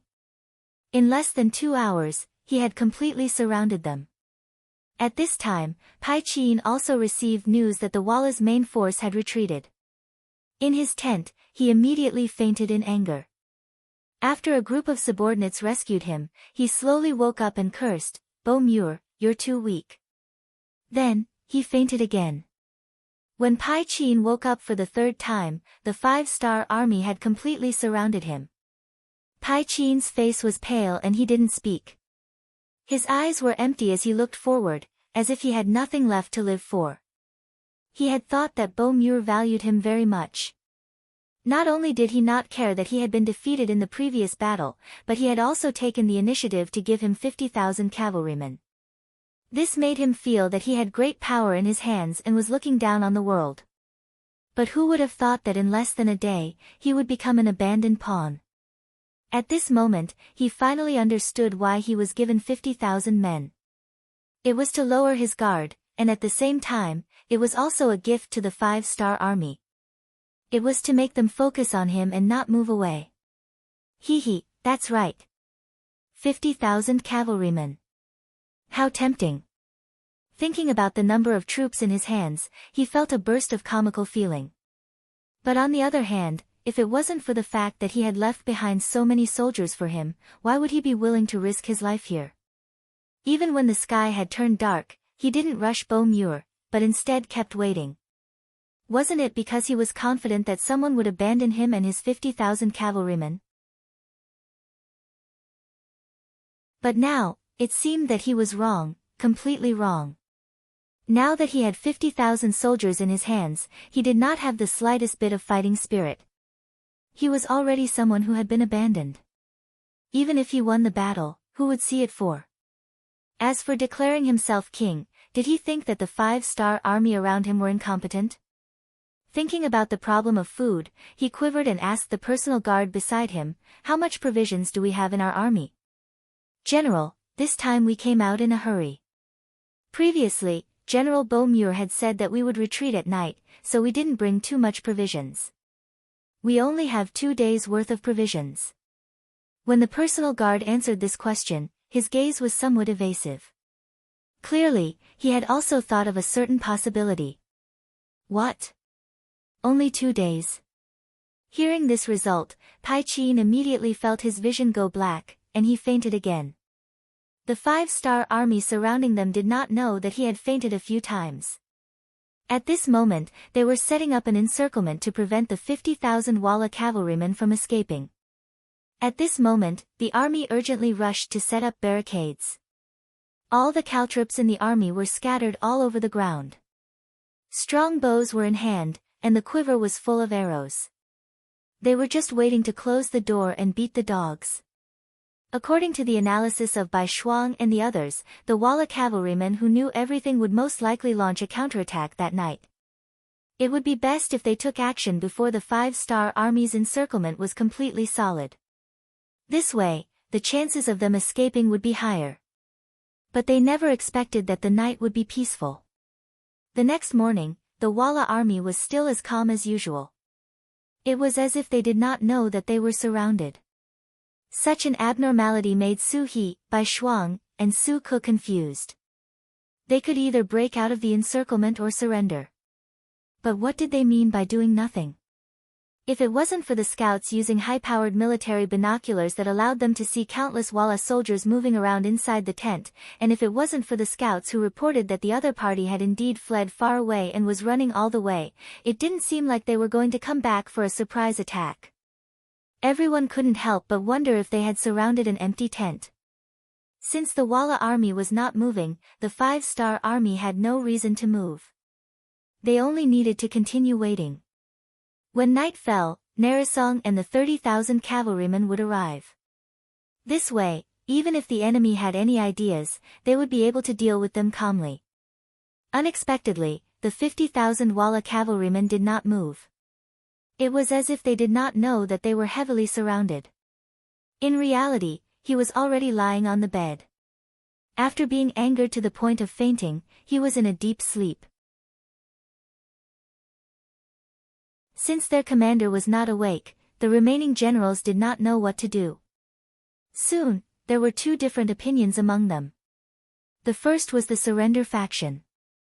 They believed that the situation had changed, and even their leader didn't want them anymore. Whatever they did now couldn't be considered a betrayal. There were many foreign races and surrendered troops in the 5-star army, but weren't they doing well? The second was the fight to the death faction. A man would rather die standing than live kneeling. The only one who died was them. Besides, if the 50,000 cavalrymen charged in the same direction, they would have a chance of survival if they were lucky. However, these 2 factions did not give way to each other. The surrender faction was waiting for Narisong to wake up. The fight to the death faction considered that they did not have enough manpower. Rushing out like this was no different from courting death. They were also waiting for their commander to wake up and give them orders. In the blink of an eye, 2 days had passed. Narisong's condition did not improve. He was still in a coma and had a high fever. More importantly, the food brought by the army was about to be used up. Apart from a few generals, many soldiers had begun to rely on the snow to fill their stomachs. If this continued, their combat strength would only decrease. However, they did not think of counterattacking when they were in a good condition. Now, they did not have the ability to do so. The 50,000 Walla cavalrymen persisted like this. However, under the encirclement, their every move was under the surveillance of the 5-star army. Especially when they saw that they were so hungry that they had to rely on the snow to survive, the 5-star army also gave up on the offensive strategy that they were halfway through researching. From the looks of it, they could completely trap the enemy. Since that was the case, why bother to attack? Using this time, the 5-star army also rested. Unless they sent out the necessary defensive troops, they also began to hand over the necessary handover. Just like the handover between Su Kuda and Bai Shuang. A commander was directly demoted to a regiment commander. Although it was said that he was going to enter the illustrious 1st Cavalry Division, it was still unpleasant to the ears. Thus, Su Kuda only gave Bai Shuang all the relevant personnel information and the general situation of the army before leaving. Bai Shuang was also smart enough not to ask any more questions. He was someone who had gained a huge advantage. Right now, anything he said would only embarrass the other party. For the sake of Su Kuda's face, he kept his mouth shut. He also handed over some information about the situation of the 4th Regiment to the other party and watched as he left. It was rare for the handover to be so sloppy, but none of the insiders said anything. After Bai Shuang received the information and appointment, he went to the foreign race's 1st Army and met with Tu Hai and the other 3 division commanders. In comparison, Bai Shuang was the youngest. If he had never trained in the army, it would be difficult for him to convince the others even if he had a strong backer. In fact, Tu Hai and the other 3 division commanders were already prepared to take Bai Shuang down a notch. They were already division commanders, but now they actually wanted a regiment commander to lead them. It was impossible to say that they did not have any resistance. However, what surprised everyone was that when Bai Shuang met with the 4 division commanders for the first time, he only used a short sentence to end everything. In my hand is a telegram personally issued by teacher. This cannot be changed. If anyone is still unconvinced, you can argue with me. You can also apply to leave the foreign race's 1st Army. However, if you still want to stay here, then shut your mouths and perform well. If any of you have any problems, don't blame this commander for not showing mercy. Of course, if your abilities are not bad and you have made contributions, this commander will still be fair in his rewards and punishments. Alright, all of you are dismissed. In the future, use your actions to prove yourselves. This was the first time they had met, and this short sentence left Tu Hai and the others at a loss. They originally prepared some questions, but they were unable to voice them. Didn't Bai Shuang already say that? If you argue with me, then you are applying to leave your current post. Thus, he will grant you your wish. The newly appointed commander would definitely receive Yang Qindong's support. This was without a doubt. Otherwise, how would they carry out their work? Not to mention, Bai Shuang was Bugnam of Gojoseon's student. In terms of relationship, the division commanders were far from him. They wanted to find trouble with Bai Shuang partly because they wanted to cry out for Su Kuda, and partly because they wanted to intimidate Bai Shuang and let him know that he was not strong enough to lead them. In the future, when there were military operations, they should respect their opinions more. However, Bai Shuang did not buy it at all. In an instant, the 4 division commanders looked at each other, shook their heads, and left the tent silently. This matter quickly spread, and even reached the ears of Yang Qindong, who was in the palace of Turpan City. He immediately smiled and said to Beta Persei beside him, "This student of mine is very opinionated. He can also distinguish between priorities. Not bad, not bad."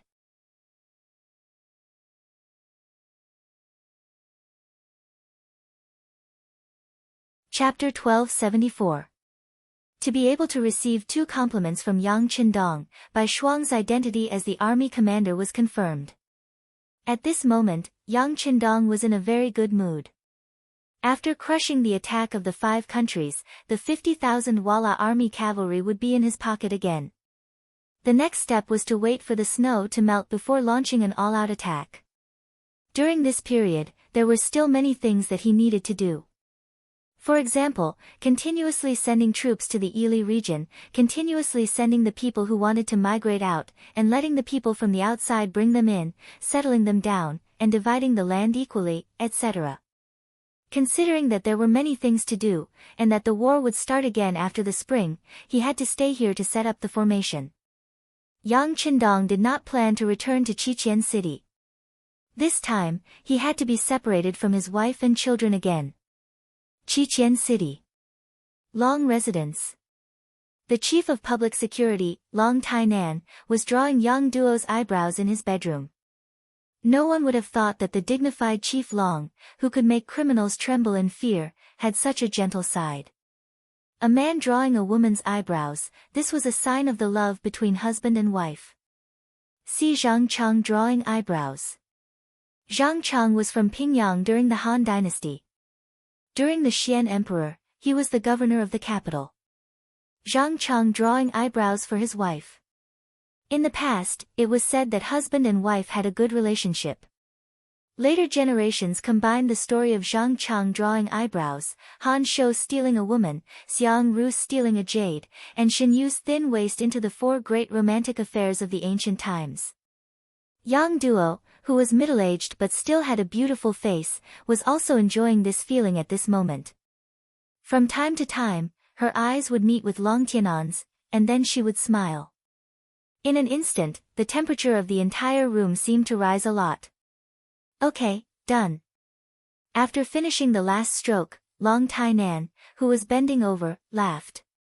Looking carefully in the mirror, Yang Duo's face showed a satisfied expression. Not bad, my husband's skills have improved again. That's true. Who asked me to have a lovely wife? Long Tainan laughed heartily after being praised. He was obviously very satisfied with this praise. In response, Yang Duo threw a smug expression, but in her heart, she was happy. Long Tainan was not her first wife, and she had a past that she could not bear to look back on. She originally thought that this was the end of her life, but she never thought that she would be able to have a second spring. Moreover, the relationship between the 2 of them was really good. They loved and respected each other, which made her very satisfied. It was because of this satisfaction, Yang Duo was willing to do anything for Long Tainan. Just like how she had sent a telegram to Hu Mang, the commander of the new army in the first city, for the sake of Ai Hui. She didn't know if it was appropriate, but she had done it out of love. Now that she thought about it, she had to inform Long Tainan. Otherwise, who knew if it would cause any misunderstandings? Husband, I sent a telegram to Commander Hu Mang yesterday. Oh. What? Long Tainan, who was washing his hands after putting down his brush, did not hear clearly at first. He thought that it was just a normal matter, but then he reacted. His hands that were reaching into the basin could not help but pause, and his entire body also froze. Yang Duo, who had been paying attention to Long Tainan, noticed this change. A look of heartache flashed in her eyes, and then she said, I recommended Director Qin to Commander Tiger Mane. When the content was said, Long Tainan had already turned around. With a trace of nervousness on his face, he said, Madam, how can you send such a telegram? This, why can't he? What's this? Director Qin is a talent to begin with. Didn't my husband say more than once that once he wants to lead troops into battle, he is also qualified to be a military commander? And I also know that you went to City Lord Yu Qian and Deputy Commander Leng Song of the Army Headquarters because of this matter. I saw that you were anxious, so I wanted to help you. Yang Duo naturally knew what Long Tainan was going to say. It was nothing more than that. It was best for women not to get involved in this matter, especially Yang Duo, who was Yang Qindong's 7th sister. Sometimes, she had to pay special attention to what she said or even what she expressed. How could Yang Duo not know this? A woman's virtue was to have no talent. Wasn't this a sentence that those scholars often said? However, she also knew that they were in Yang Xie's world now. Yang Qindong had said that men and women were equal. Since they were equal, why couldn't she do what men did? More importantly, she saw that Long Tainan had been busy because of this matter. She really wanted to help. After thinking about it, she simply sent a telegram to Commander Tiger's Mane in her own name. Of course, Yang Duo wasn't someone who didn't know the importance of things, especially now that Yang Xie's territory was getting bigger and bigger. As Yang Qindong's seventh sister, the weight of her words naturally became heavier and heavier. Therefore, she also specially sent a telegram to Yang Qindong, directly removing Long Tainan from the list. She only said that Qin Feng was a good person and a good seedling to be a general. She recommended him out of fairness. Yang Duo only knew that her husband was anxious because of this matter. As for what would happen after these two telegrams were sent, she didn't care. This was the willfulness of women. It was also the willfulness of Yang Qindong's sister. It must be known that even Yang Qindong's wives wouldn't speak about the appointment of a general because this involved a matter of principle, and that was that the harem couldn't interfere with politics. Yang Duo was Yang Qindong's sister. She wouldn't care about such things. She just did what she thought. What could she do? Long Tainan was a little speechless by Yang Duo's words. After his expression changed again and again, he finally returned to his previous gentle state and said, "Well, since the telegram has already been sent, then it's too late to say anything. It's just that Qin Feng is really a talent. Yes, this is a recommendation. Sixth brother should thank me." Yang Duo raised her head proudly and looked as if she was doing this for the public. Long Tainan saw this and could only bitterly smile. He knew that Yang Duo was helping him. How could he refute it? Besides, he was also wholeheartedly dedicated to the public. He was really recommending talents. At least as far as he knew, none of the candidates recommended by the military and the city lord's mansion could compare to Qin Feng. Qin Feng, the head of the operations department of the Ministry of Public Security, was a person with great power in the Ministry of Public Security. At the same time, he was also a young talent that Long Tainan appreciated very much. Despite the great migration, the proportion of natives in the land was very small. However, there were still some people who were unwilling to let the country die and did some small things in private. It was just that because the number of people was limited and the scale wasn't very large, it was naturally not good to send the nearby garrison to deal with this kind of movement. Therefore, this kind of thing was put on the Ministry of Public Security. This made them have an extra unit of the operations department in order to deal with these people who were always restless and would even use weapons to resist Yang Xie's forces.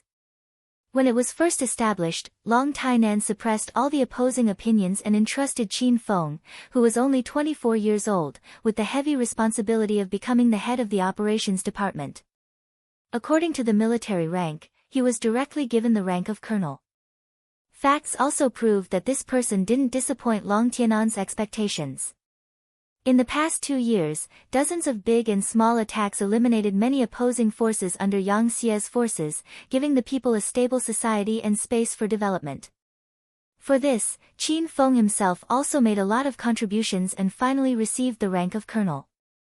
This made him in the limelight in the Ministry of Public Security for a while, and he almost reached the height of Long Tainan, the chief. However, he was only less than 20 years old. With this kind of contribution, he couldn't be promoted in the Ministry of Public Security anymore. He couldn't give the position of chief to him. Even if he was a talent, because of the environment, he couldn't be promoted anymore.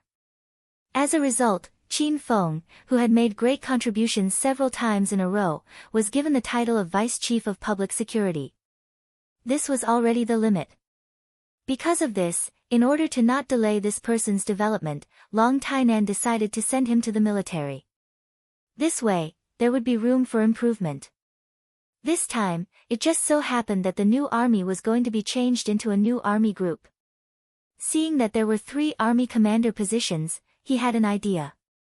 For this matter, Long Tainan threw away his old face and went to look for City Lord Yu Qian, Deputy Commander Ling Song, and the others.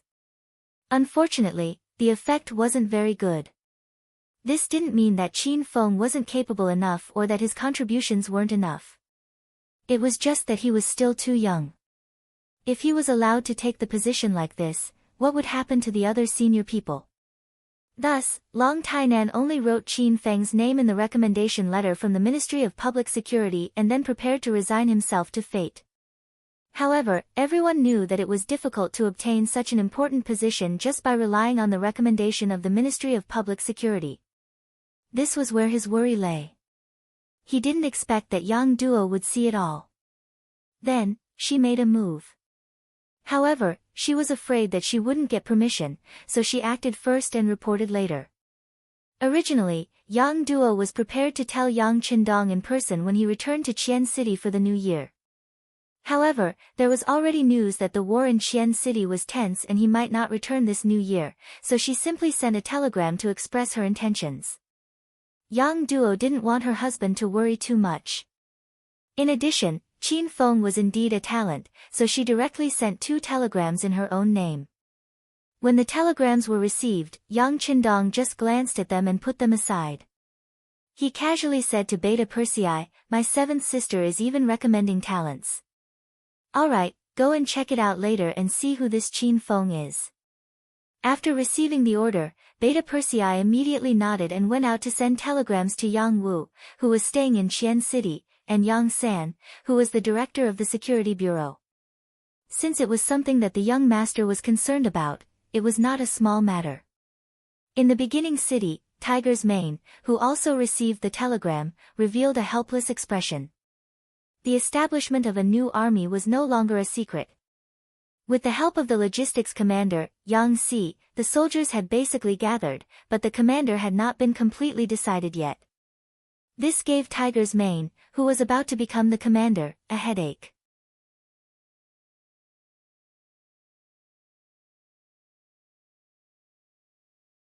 Chapter 1275. Facing the 3 commanders' positions, the various factions all scrambled to sign up, and there were more than 40 candidates. At this point in time, Yang Shi wasn't as weak as before. His territory was enormous, his population was numerous, and his level of wealth had already arrived at a state that no one could compare to. Because of this, many internal factions had appeared. At first, they just wanted to protect their own interests and strengthen themselves. As they won more and more battles, their territories grew bigger and bigger. Conflicts of interests were inevitable. Among them, a few major forces had enough foundation and could influence many decisions and policies without anyone noticing. The most powerful of these factions were the 3 factions. The first was the elder faction. For example, Tiger's Mane, the Yang family servants, and some important factory managers and founders. Even though there were not many of them, they all occupied important positions. The second was the Cold Front faction. This was the elite of the elite, equipped with the best weapons and the best soldiers. Their strength was unimaginable. The third was the Red Nest faction. They mainly developed in the rear, acting as the main camp and supporting the development of the army. As Yang Xie developed, it also developed itself. Most of the time, even Yang Qindong had to consider their feelings when making certain decisions. The fourth was the Surrender faction. There were all kinds of talents among them, but it was undeniable that they had all joined the Yang faction from other factions for various reasons. Many of them had been forced to join, but as time passed, they settled down and became Yang Xie, especially the backbone of the 5-star army. There were actually differences among the 4 major factions. For example, the Crimson faction was also divided into the local faction, the old people in Crimson City, the Great Ming faction, the talents from Northern Ming and Southern Ming, and the foreign faction, the talents from outside Crimson City and Great Ming who came to Crimson City to develop. Apart from this, there were also some smaller factions, such as the Grassland faction, the Vietnamese faction, the Laotian faction, the Korean faction, and so on. It could be imagined that in the future, there would be the Japanese faction, the Ili faction, and many other factions. Yang Qindong was naturally aware of this, but in order to maintain a balanced relationship, he would not interfere unless it was too strong and threatened him. Where there were people, there would be jianghu. Where there were benefits, there would be conflicts. This was something that no one could avoid. And with these relationships, it was impossible to be on good terms with all of them, but generally speaking, he had to get along with them. Just this time alone, almost all the major and minor factions had been mobilized for the position of the 3 army commanders. As long as there were such talents, they would constantly recommend them. Those who didn't have such talents were also recommended by the other faculties. They agreed to share the benefits. As the commander of an army, how much influence would he have if he obtained this position?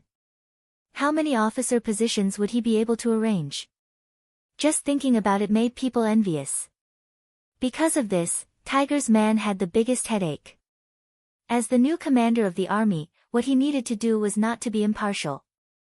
He needed to select the best talents and entrust them with important tasks. He also needed to balance the relationships between all parties. At the very least, he could not allow people to criticize him for any major problems. For a moment, he had a headache. But things had to be done. Soon, 2 candidates were submitted. After the review, they were basically approved. They were only waiting for the final order from the army headquarters. They were the 101st Army's commander, Lu Zhua, and the 102nd Army's commander, Ke Lu. Regardless of whether it was in terms of experience or ability, it was obvious to all. If they were promoted, no one would be able to say anything. But no one would have thought that such a problem would still occur. Division Commander Ke Lu was implicated by the new army's commander, Su He. He was given a warning and could not be promoted for half a year. This meant that he would miss this good opportunity. With one less competitor, Tiger's man said that he had one more choice. At this moment, Yang Duo's telegram was delivered to his desk.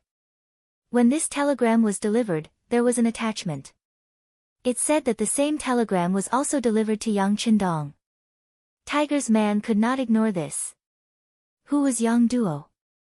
She was the young master's sister. As a servant of the Yang family, she was his master. At the same time, Yang Duo was also the only person from the Yang family that the young master brought to Qiqian City. Just based on this relationship, Tiger's man could not ignore it. Not to mention, the matter had already been reported to Yang Qindong. He did not dare to be careless. I have an impression of this Qin Feng. He was the candidate recommended by the Ministry of Public Security. We have also investigated him. He is quite capable, but he is too young. He is not even 27 years old. Tiger's man looked at the telegram and looked at Qin Feng's name. He could not help but say. Of course, he was not talking to himself. He was talking to Yang Si. They were both servants of the Yang family. Their relationship could not be compared to that of ordinary people. In particular, Yang Si was now the commander of the logistics department. In terms of power and the number of management personnel, he was no less than the commander of the first group. Regarding the important matter of selecting a commander, he called Yang Si over to discuss it. Yang Si did not speak at the moment. Instead, he held his chin and looked at Tiger's man as if he was looking at a rare animal. This kind of gaze had a hint of scrutiny, which immediately made the latter raise his eyebrows. I say, why are you looking at me like that? Are you looking for a kick? In the world, other than Yang Qindong, only Tiger's man could say that to someone like Yang Si that he was looking for a kick. They were both servants of the Yang family. Tiger's man could be said to be the boss and the immediate superior of everyone.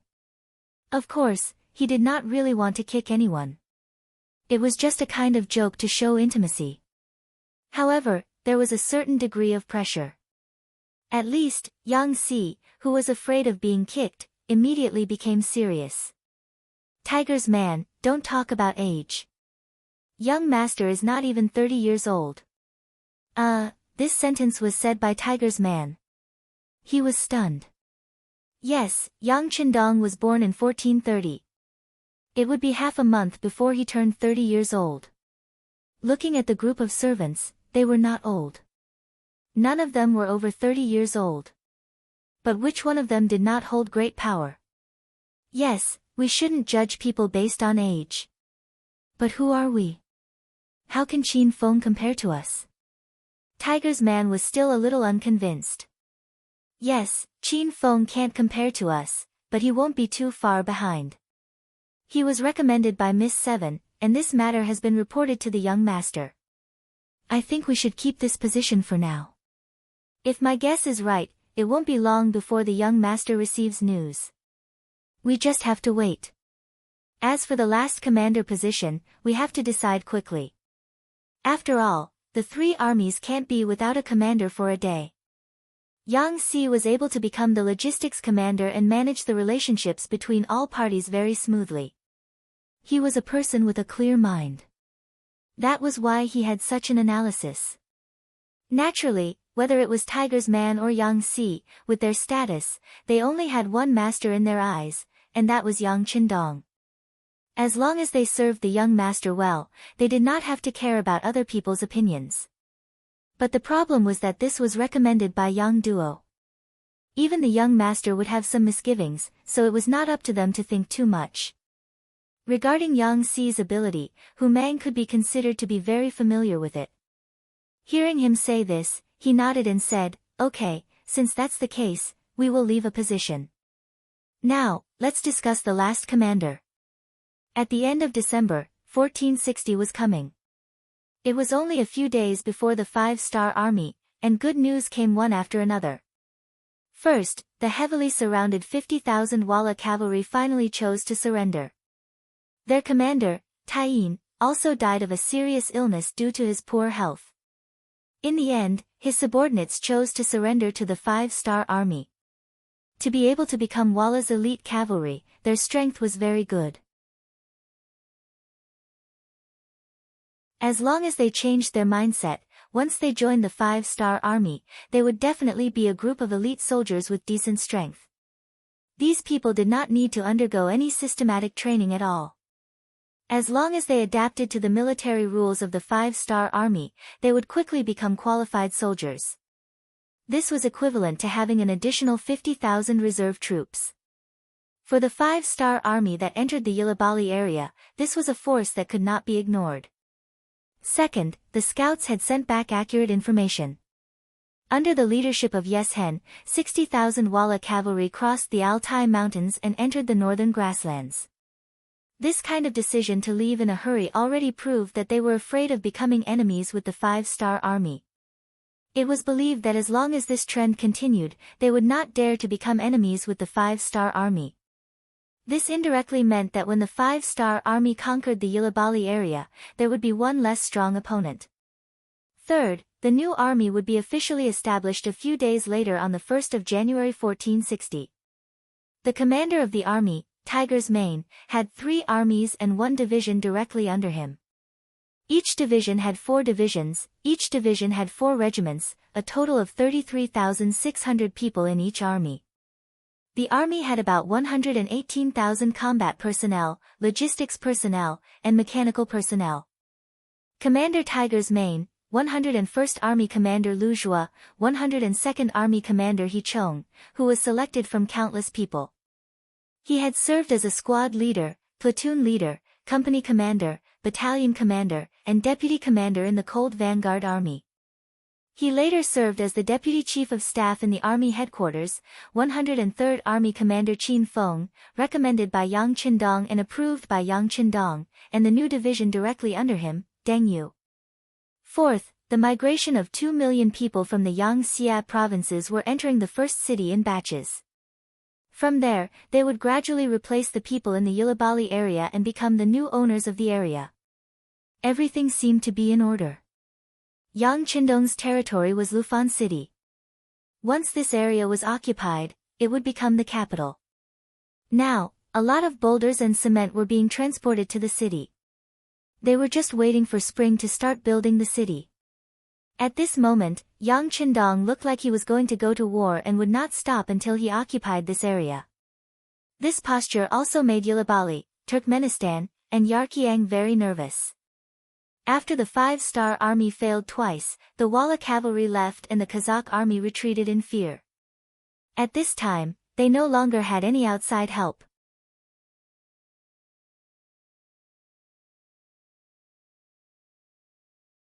Chapter 1276. Before this, the 5 countries working together did not cause any problems for the five-star army. Now that there were only 3 countries left, they were even more terrified. Seeing that the five-star army might launch a large-scale attack, after a series of discussions, the 3 kings decided to ask for help from the Kazakh Khanate. Not only that, but they also asked for help from the Aries dynasty. Needless to say, Kazakh was connected to the Ili region, and they were in danger of dying. After the 3 countries promised to provide grain and a certain amount of gold and silver, even if it was for their own safety, they had to send troops once more. The Aries dynasty was the predecessor of Iran.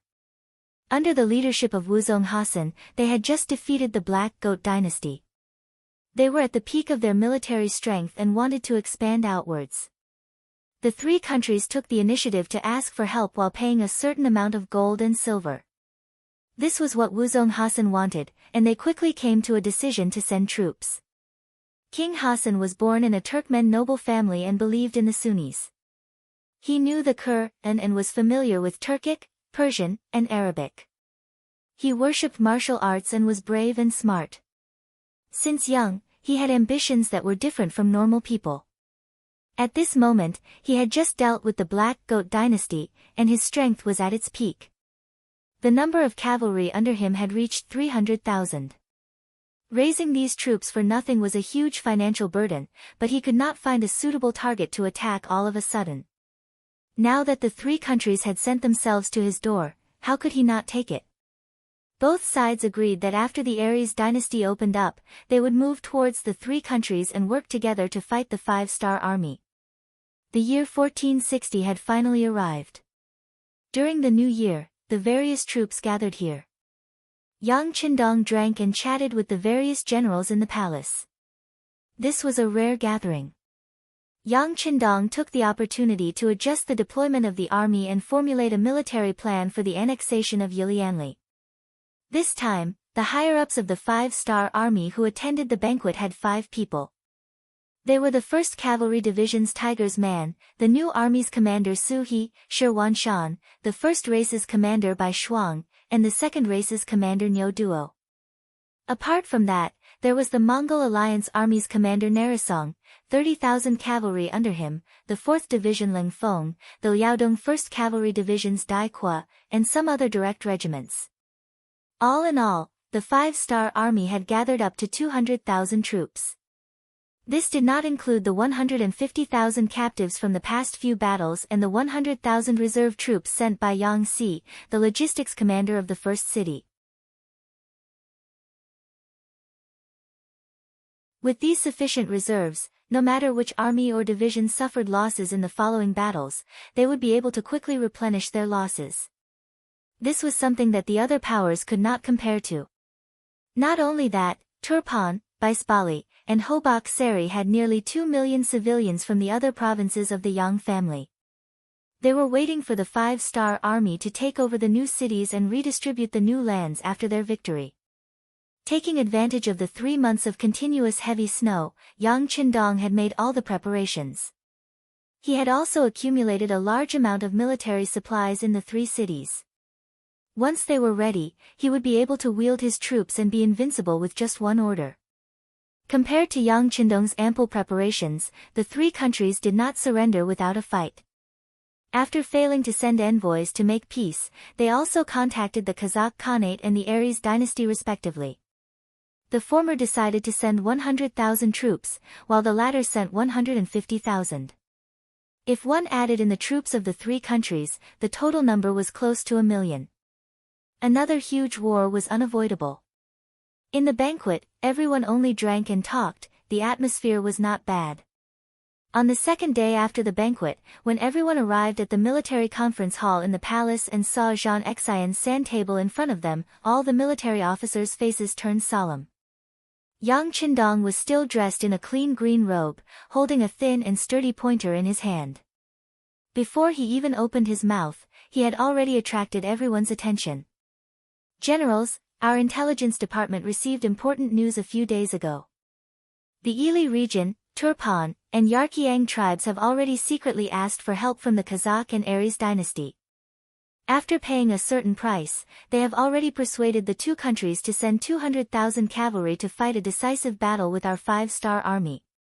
Apart from this, the three countries have each recruited 50,000 soldiers. If we add it all up, our opponents this time are close to 1 million. Yang Qindong's voice resounded in the conference hall. When the generals heard this, their faces all turned red in excitement. Generals who led soldiers to war were not afraid of battle. The more enemies there were, the more merits there would be, and the more opportunities they would have to show off. Seeing the generals' high fighting spirits, Yang Qindong was also very happy. He had not expected the Aries dynasty to suddenly jump out. His original plan was to head west and fight whatever he saw, but he did not know where to start. Now, the Aries dynasty and the Kazakh Khanate had both taken the initiative to jump out.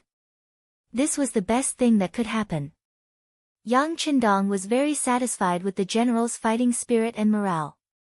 He raised the pointer in his hand, and the conference hall immediately became quiet again. This time, we only have more than 200,000 soldiers, and we have to face an opponent that is at least 3 times our number. I want to say that everyone must be cautious and not be arrogant and underestimate the enemy. Of course, the fact is not that scary. We have already investigated. After 2 conscriptions, the men of the 3 countries are all gone. In other words, they do not have the ability to conscript again in a short period of time. However, we are different. We have a solid rear. For now, we have more than 200,000 reserve troops. At the same time, there are 100,000 foreign soldiers from various provinces gathering in the logistics headquarters in the beginning city. They will soon set off for us to be our solid backing. Everyone, there is no need to hold back in the next battle. When you see the enemy, just fight. Beat them fiercely until they surrender. Beat them until they are convinced. As for the inevitable sacrifices in the process, I only want to say that no matter how much you lose, you will be replenished. If a battalion is wiped out, you will take another battalion. If a division is wiped out, you will take another division. In short, you can only advance and not retreat. Those who do not listen to military orders and are afraid of the enemy will be dealt with according to military law. Do you understand? Yang Qindong's face was serious, and his eyes flashed with a cold light. The generals of the 5-star army were all veterans. They should not be afraid of the enemy, but they still had to be clear about the rules. Therefore, when Yang Qindong's cold eyes swept across the crowd, everyone raised their heads, puffed out their chests, and answered loudly, "Understood." Very good. The new army will be the vanguard in the middle, the new 5-star army will be the left vanguard, the first outsider army will be the right vanguard, and your third army will be the vanguard. After the battle begins, all of you will be the vanguard. If you see a city, you can go around it and leave it for the middle army to deal with. In short, charge into the enemy's forces as fast as you can and turn them upside down. Leng Feng's 4th Division, the 1st Cavalry Division, the Mongol Alliance Army, and Liaodong's 1st Division, Dai Qua, will be in the middle army with me. While supporting the vanguard, you will be in charge of attacking the enemy's cities. The 2nd Outsider Army will be in charge of logistics and backup, and be ready to join the battle at any moment. Orders after orders came out of his mouth.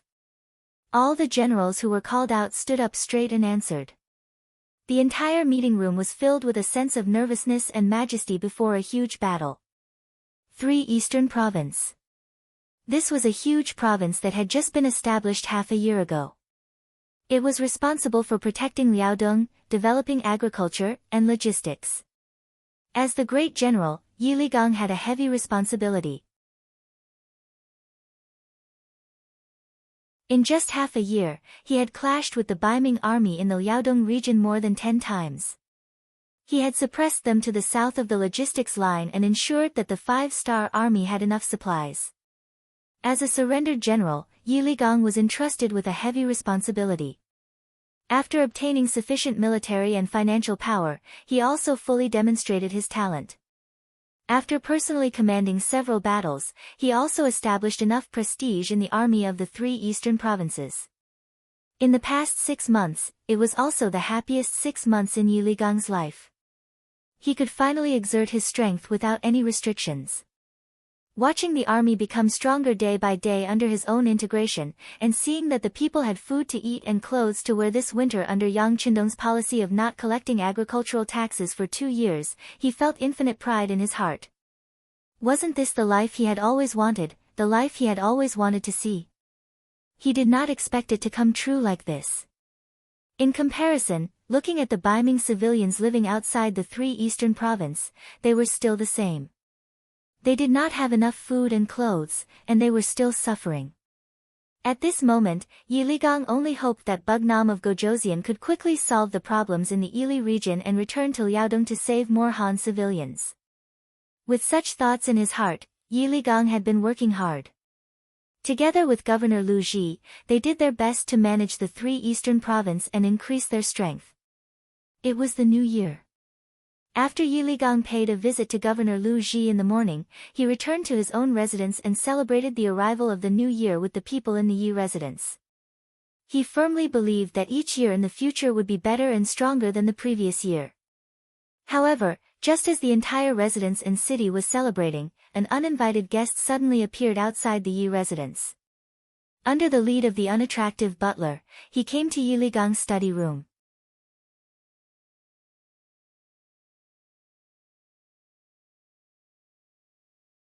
Chapter 1277.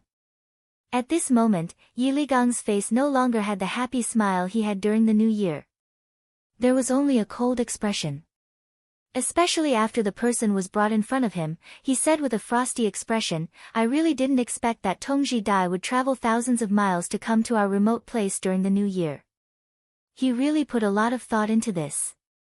Standing across from Yi Ligang was the Baiming embroidered uniform guards commander, Dai Qing. Dai Qing and Yi Ligang were old acquaintances.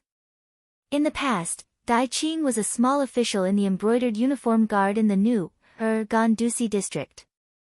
Later on, he went to the capital. However, he didn't expect that when he came back, he was already a lower third-rank official. Hearing Yi Ligang's words, Dai Qing's face was filled with displeasure. He was a member of the embroidered uniform guard. During the Great Ming dynasty, regardless of whether it was the nobility or the ministers, or the commoners, their faces would change at the mention of his name. In the past, Yi Ligang was only an insignificant commander. Seeing him, not only was he not afraid, he even dared to mock him. This made Dai Qing's face very uncomfortable. Following this, he didn't wait for Dai Qing to invite him and found a place to sit. "You can leave first." Looking at the housekeeper standing outside the door, Yi Ligang lightly waved his hand. Although Dai Qing was an unwelcome guest and should have been taken down on the spot, since he had come, Yi Ligang was very curious about what he wanted to say. So what if he left him alive for a while? There were no outsiders in the room. Yi Ligang's face became very serious. "Speak, what business do you have?" Dai Qing didn't mind Yi Ligang's lack of respect. He had already thought about this when he came. Moreover, in the Great Ming dynasty, the Taijin guards and the Eastern faction guards were very majestic. In reality, they were looked down upon by many people on the righteous path. They could only survive in the darkness and were hated by everyone. However, despite knowing this, Dai Qing still had to come. This was an order from above. If he didn't come, there was only one path left, death. If he came, perhaps there would be a glimmer of hope. "General Yi, let's not beat around the bush. This time, I came on the orders of the emperor to persuade you to turn back." "Oh, That's right, I have a letter that eunuch Gao wrote for you. As he spoke, Dai Qing reached into his bosom and took out a well-wrapped letter before handing it over. The so-called Gao Gonggang was the supervising eunuch of the Beiming Imperial Horse Directorate, Gao Rang. He was also a eunuch with a high position and power. In terms of status, he was second only to Jining. Yi Ligang naturally knew this person. In the past, he would think of ways to give some salary to these supervisor eunuchs during festivals. This was not to say that he wanted to surrender to the other party, but to prevent the other party from finding trouble with him. Who said that she had to do something just because she gave him a gift? It was already very fortunate that these eunuchs were not looking for trouble. Since the other party had written a letter, Yi Ligang opened it with the thought that there was no harm in reading it. He had even thought that he would definitely turn these letters in when he returned. At this time, his heart was completely focused on Yang Xie. Seeing that the people had already seen the hope of a better life, he would not allow anyone to destroy or take back all of this. Yi Ligang held a firm belief in his heart, but after reading this letter, his expression changed again and again. At this time, he was no longer as full of confidence as before. This was because this letter recorded some of the matters of Song Quan's family. Song Quan had once been the commander of the new, Gan capital region and had been Yi Ligang's immediate superior. It could be said that he had taken good care of Yi Ligang. When the 5-star army had arrived at the city walls, he had not hesitated to commit suicide to save Yi Ligang's life and give him a great merit. In Yi Ligang's heart, Song Quan was his blood brother. His blood brother's family was naturally his family, not to mention that he had promised Song Quan before he died. Not to mention that Yi Ligang did not have a family now. Even if he did, if someone threatened him like this, he would not be moved at all. In his heart, there was always a balance. But if it was Song Quan's family, it was very different. He was willing to die for this promise. From this letter, it could be seen that Song Quan's family had been threatened by Gao Rang, or even deeply. If he did not agree to the other party's request, he was afraid that the family would not have a good ending. With the usual style of the embroidered uniform guard, there was no need to say anything about not harming the family. Yi Ligang's expression changed again and again. At this moment, he was somewhat out of his wits. When Dai Qing saw this, a gloomy smile flashed across his face. In this world, everyone had a weakness, and the embroidered uniform guard were people who were good at finding this weakness. Now, he was even more certain that this mission should not be difficult to complete. At this moment, in an adjacent alley outside the Yi residence, the figure of the Yi residence's housekeeper appeared. After making a few turns, he arrived in front of a small courtyard and gently knocked on the door. Then, the door opened and the figure flashed in. Yi Ligang did not know where the housekeeper went, but at this moment, he did not care at all. After carefully reading the letter 3 times, he suddenly raised his head and looked at Dai Qing with a fierce gaze. He said, "What do you want?" This was a negotiation. Dai Qing's face showed a happy expression. He clasped his hands and said, "General Yi, you are the pillar of our Beiming army. You must understand the principle of a fine bird choosing a tree to nest in. This time, eunuch Gao wants you to know the way back and lead the army back to Beiming's embrace. As long as General Yi does this, the emperor will be very happy. At that time, a high position and a good salary will be just around the corner." Dai Qing pretended to congratulate Yi Ligang, as if Yi Ligang was about to soar to the top. But Yi Ligang did not dare to believe a word of this. What emperor's expectation? All of this should be Gao Rang's doing. Using the son of an old friend to threaten people, such a trick could only be done by the embroidered uniform guard and the East faction. But knowing this, how should he choose? If he agreed, he would violate his oath and life goal, and he would betray Yang Qindong's trust in him. If he did not agree, he would betray the dead Song Quan. It was a dilemma, and he could not make a decision. Dai Qing looked at Yi Ligang's hesitation and did not mean to urge him. He was a eunuch with a certain degree of cultural foundation and knew that more haste, less speed. This time, he came to put pressure on the other party, and did not expect to force the other party to speak. This time, he mainly came to inform the other party. He believed that after some time, he should know what to choose. Okay, the letter has been delivered. I will come back in 3 days. At that time, I hope General Yi can think clearly and make the wisest decision. Goodbye. Dai Qing also knew that this was the territory of the 5-star army. It would be inconvenient for him to stay here for a long time. He did not wait for Yi Ligang to speak and turned to leave after saying this. Just like when he came, Dai Qing deliberately wore a cotton hat. It was a common thing to wear in the cold 3 northeastern provinces, but it could better cover his face. When he walked out of the Yi mansion, he intentionally looked left and right. When he did not find anything out of the ordinary, he walked away with large strides. To be able to become a member of the embroidered uniform guard, he had undergone a certain amount of harsh training. To be able to become a lower 3rd rank official like the commander, Dai Qing's skills were not bad. However, what he didn't know was that there was always someone stronger. In terms of skills, the people of the 5-star Army's intelligence bureau were not much worse than him. Especially the people of the action team, their abilities were not weak. Just as Dai Qing thought that he had left the Yi residence without anyone noticing and was heading towards the place where he had landed, a commoner carrying firewood was following him from a distance. After following him for 3 streets and seeing him enter an inconspicuous courtyard, he quickly turned around and headed back the way he had come. Not long after, the firewood seller appeared in front of the Yi mansion's housekeeper and another young man. Manager, I've found the corner. It's a secluded courtyard on the south street. Very good, immediately bring people to keep an eye on that place.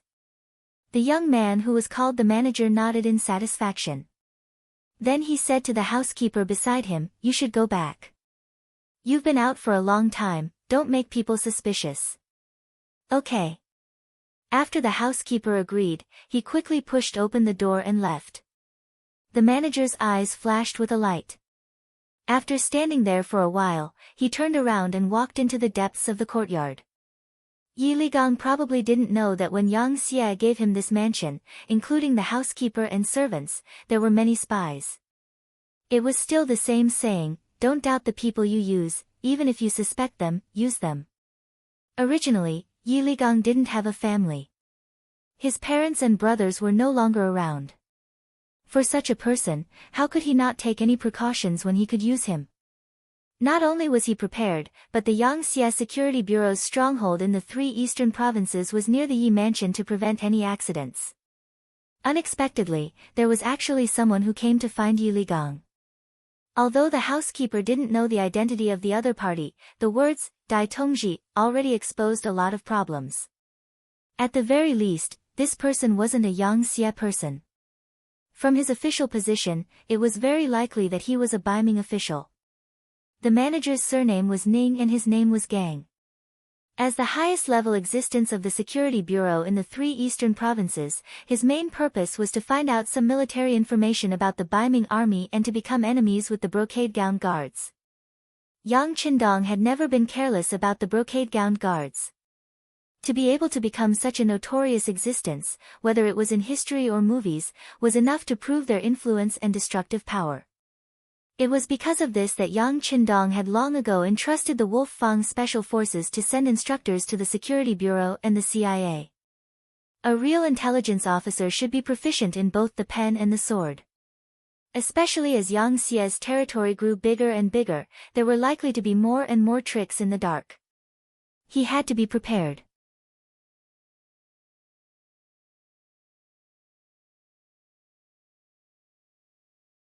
Chapter 1278. Money and manpower were Yang Qindong's biggest advantages. Whether it was the Security Bureau or the CIA, they had developed strongly over the years, and many outstanding talents had emerged. Ning Gang was one of them. He graduated with excellent results in the graduation examination and stayed with Director Yang San for half a year. After his vision and thinking had been greatly improved, he was finally demoted and became the intelligence director of the Security Bureau in the 3 eastern provinces. Previously, he had sent people to obtain some military information about the Baiming army through various means. Once, he was even praised by the higher-ups. However, he had never fought with his old rival, the brocade-gowned guards. So, many of the things he learned could not be used. Now that they had finally appeared, Ning Gang was very excited. Ning Gang, who had studied systematically, knew that it was often times like this that he had to remain calm. When he thought of Director Yang San's calm choices in the face of various situations, he forcibly suppressed the urge to arrest them. The founder of the Security Bureau was, without a doubt, Yang Qindong. He had performed many similar tasks in his life and was familiar with this aspect. He selected some selected training, improved it, and handed it over to Tiger's man.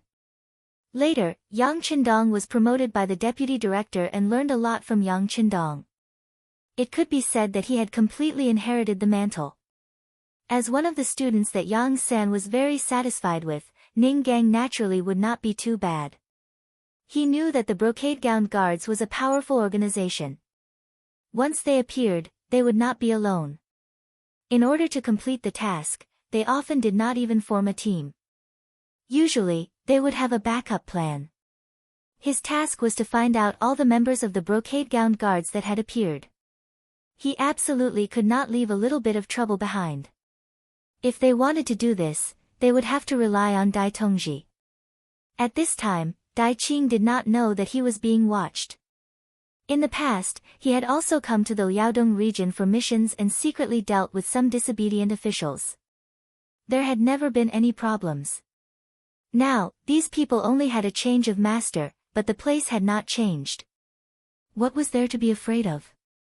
Without the slightest precaution, Dai Qing only made a few necessary anti-tracking actions. After finding nothing unusual, he returned to his temporary residence and met the 6 brothers who stayed here. "Sir, you're back. Did everything go well?" Seeing Dai Qing return, a man about 25 or 26 years old with long eyebrows like willows and a jade-like body quickly came up to greet him. This person's surname was Yao and his given name was Shi. He was the person that Dai Qing valued the most. No matter where he went, Dai Qing would bring him along. However, very few people knew that although Dai Qing looked very masculine, he had different preferences from others. This Yao Shi was the person he liked the most. There were many things that he would not tell others, but he would never hide them from Yao Shi. Therefore, he was the only one among the 6 who knew the rough details of the mission.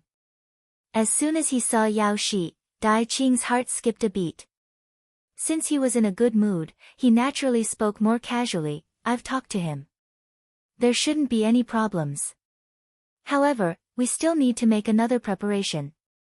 If he doesn't agree after 3 days, prepare to kidnap him. It doesn't matter if he's dead or alive. This is the consequence of betraying the Baiming. How about this, go inform the other team and have them prepare to act at any time."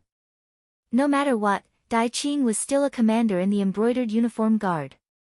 There were many people with status who knew him. Although he had disguised himself, it would be best if he did not appear in public. It would save him a lot of trouble. This time, if it wasn't to gain Yi Ligang's trust, he would not have personally come. However, he would never have thought that he had already been exposed. In his opinion, Yi Ligang would definitely not report this matter to the 5-star army for the safety of Song Quan's family. Even if he wanted to report it, it would not be so fast. Therefore, he should be very safe right now. The other operation team had 20 people. They were all highly skilled in martial arts. Once they used force, it would not be a problem for them to kill their way into the Yi residence. However, only Dai Qing and Yao Shi knew about the existence of this small team. It was not convenient for him to appear, so he could only send his confidant. "Be careful on the road. This is Bugnam of Gojoseon's territory." Although he did not think there would be any safety issues, Dai Qing still reminded Yao Shi. "Yes." Yao Shi agreed with a smile. He then went into the central room and put on a thick coat, wrapping his entire body in it. Seeing that there were no more problems, he left the courtyard under Dai Qing's watchful gaze and headed straight for another settlement. Yao Shi's level was far worse than Dai Qing's. He was only chosen because of his good looks. In terms of professional level, he was too far behind. After he was discharged from the hospital, he only nervously looked around. When he did not see anything special, he went to the location of the other team. Behind him, at least 3 secret agents of the Security Bureau were alternately following him. The sky finally darkened. In the inconspicuous courtyard where Ning Gang lived, a large group of agents of the Security Bureau had already gathered. At this time, each of them had their chests puffed out and their eyes shone brightly as they waited for the final order. After an afternoon of investigation, the group of embroidered uniform guards, a total of 27 people in 2 locations, safely fell into Ning Gang's line of sight. After repeatedly confirming that the embroidered uniform guards did not have any backup plans, Ning Gang decided to make his move. He also wanted to know the purpose of the embroidered uniform guards. Although through ordinary observation, this Yi Ligang was still very trustworthy. However, if something were to happen, it would be better to capture him and personally ask him. Teams 1, 2, 3, and 3 are responsible for capturing people. Teams 4, 5, and 6 are responsible for internal security. In the event of an accident, help at any time. Teams 7, 8, and 9 are responsible for the outermost security. Team 10 is responsible for secretly watching. In the event of an accident, immediately contact the 5-star army stationed in the city and seal off the 4 cities. In short, not a single embroidered uniform guard is allowed to escape. Ning Gang looked at the 10 operation team captains standing in front of him with a trace of killing intent in his eyes as he spoke. A team of 10 people, a total of 100 operation team members. This was the armed force in Ning Gang's hands. Other than that, he also had an intelligence team and a tracking team under him. In the event of a major incident, he also had the authority to mobilize the nearby troops at any time. Ning Gang had mobilized all the operation team members just to capture 27 embroidered uniform guards. This was how careful Ning Gang was. He deeply remembered what Director Yang Qindong had said before. This was also what Bugnam of Gojoseon and Yang Qindong had taught them. As a qualified intelligence officer, succeeding 99 times was not something to be proud of. This was because as long as you failed once, all your previous efforts would be wasted. Therefore, every mission had to be completed with a 100% commitment. Even a lion would use all its strength to catch a rabbit. Each team received the mission and received the blueprints of the 2 courtyards from the intelligence team. After a thorough understanding and a reasonable plan of action, everyone set off at the designated time and went straight to the 2 targets. In the courtyard of the first target, Dai Qing was holding Yao Shi. The 2 hadn't started doing anything yet. They were resting on the side of the bed. Yao Shi tried his best to say nice things to please Dai Qing, but for some reason, the effect was not good today. His backer, who was also his direct superior, was always absent-minded. This was the fundamental quality of a special agent. They were born with an extremely strong sense of danger. For some reason, after dinner, Dai Qing always felt his heartbeat become unstable, as if something big was going to happen. But no matter how he thought about it, he couldn't figure it out. He looked down at Yao Shi, who was still smiling at him in his arms. Dai Qing asked in an absolutely gentle tone, "When you went out today, you didn't notice anything else, right?" "No, what else could there be? No one here will recognize me." Yao Shi shook his head and said innocently. Yao Shi had not joined the embroidered uniform guards for long, and his ancestral home was in the south. In Liaodong, no one knew him. He didn't even have an old friend. So there shouldn't be any problems. Could it be that he was thinking too much? How could Dai Qing know that the problem was him? Instead, he was the one who implicated Yao Shi. Dai Qing couldn't think of a reason, so he stopped thinking about it. Instead, when he looked at Yao Shi, his eyes revealed a fiery expression. Filthy words came out of his mouth, "Little darling, the night is long." Just when he was about to do something, his ears suddenly moved. He seemed to hear a muffled sound in the courtyard. "Who is it?" As expected of a middle-level cadre in the embroidered uniform guards, he instantly exclaimed. Following this shout, the door was suddenly kicked open from the outside. Then, two shadows pounced on him from the left and right. Aya! Yao Shi, who had already taken off his shirt, cried out in alarm when he saw this scene. Dai Qing, who was also half-naked, reacted immediately. He grabbed the pillow in his hand and threw it out with a whoosh. Taking advantage of the moment when the headrest was thrown away, his body leaped out like a spirit fox, rushing out of the room and landing in the courtyard. It was when he entered the courtyard that Dai Qing's expression froze. At this time, he noticed that there were 5 men in black standing in front of him. They were surrounding him in a semicircle. "Who are you people?" In his heart, he knew that he had encountered a thief. In front of these bandits who killed without batting an eye, his so-called embroidered uniform guard name might not be useful. So after saying this, he added, "If you are looking for money, I am willing to give you money. Since you are outside, please make things easy."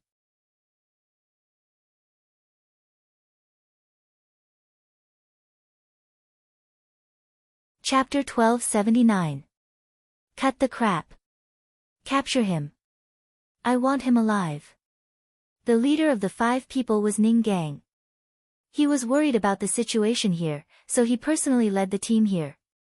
At the same time, this was his first time dealing with the Imperial Secret Service, so he wanted to test the other party's strength.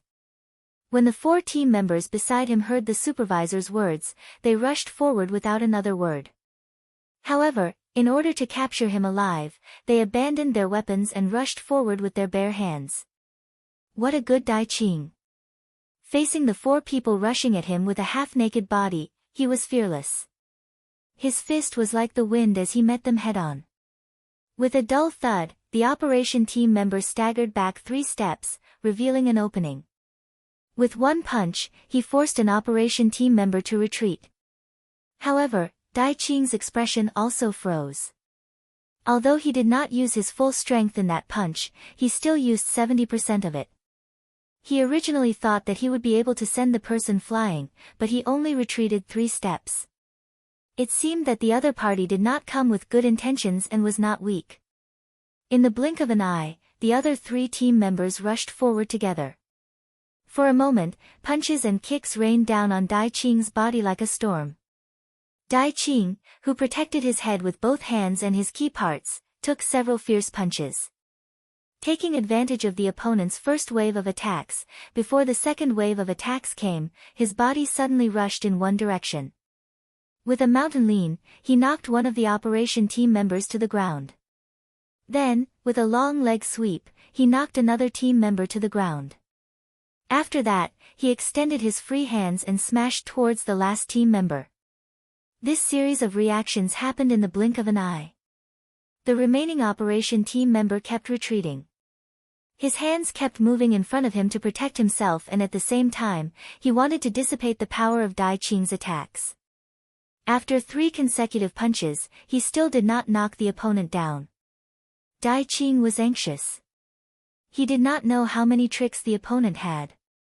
He could not delay and had to end the battle quickly. At that moment, he stopped abruptly. Then, he raised his right leg and kicked the side of the team member's head with great force. Fortunately, the team member was somewhat prepared and protected his head. However, the powerful force still made him retreat continuously. Bang! Dai Qing, who had just finished his kick and was about to rush out, was suddenly knocked down to the ground by a long leg sweep. It was Ning Gang, who had not made a move until now, who had finally made his move. This kick was extremely fast. Dai Qing was unable to react in time and suffered a loss. However, his skills were extraordinary after all, and he had experienced countless life and death battles. Therefore, the moment he fell to the ground, he took the opportunity to roll like a donkey, then flipped over and quickly stood up. Dai Qing had just steadied himself when another fist came crashing down. Out of instinct, Dai Qing countered with a punch. Then, with a muffled bang, a great pain came from his fist. He couldn't help but take 4 steps back before he could stand firm. Needless to say, the one who attacked was Ning Gang. Since his first attack had failed, he would throw another punch. What he wanted was to seize the absolute initiative. After launching a kick and a punch, Ning Gang had already entered the zone.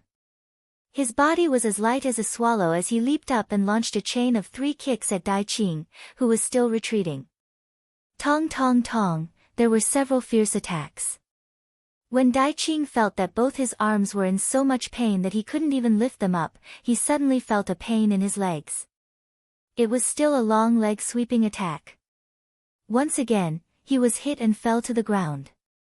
After falling to the ground twice in a row, Dai Qing's body was no longer as nimble as before. It was impossible for him to stand up in a short time. Taking advantage of this time, the 4 action team members who were repelled by him before pounced on Dai Qing, who was on the ground, like fierce tigers. Soon, his limbs were pressed firmly, and he could no longer move. At this time, the other 2 action team members in the bedroom had already escorted Yao Shi, who was also naked, out. Looking at the performance of the 2 men, Ning Gang, who was still calm and agile just now, couldn't help but stare blankly. Then, he shook his head. At this moment, he already knew what had happened. He couldn't help but feel nauseous. The arrest operation was very smooth. Under the surprise attack, the action team of the Security Bureau suddenly made a move and ended everything in just 2 hours. 13 of the 27 embroidered uniform guards were killed on the spot, 7 were seriously injured, and the other 7 were captured. In the dungeon of the Security Bureau's branch in the 3 eastern provinces, the interrogation had already begun. As the protagonist, Dai Qing was locked up alone in a room. At this time, his eyes were dull. Even now, he still couldn't figure out what the problem was. He didn't suspect Yi Ligang. He had already done his research. He was a man of honor and would never betray him and put Song Quan's family in danger. About an hour passed, and finally, there was a sound outside the prison door. Ning Gang and the others appeared in front of him. The 5 captured embroidered uniform guards were tortured and all of them spoke. However, they didn't know what this person wanted to do. They only knew that it was to complete a secret mission. As for the specific details, they didn't know at all.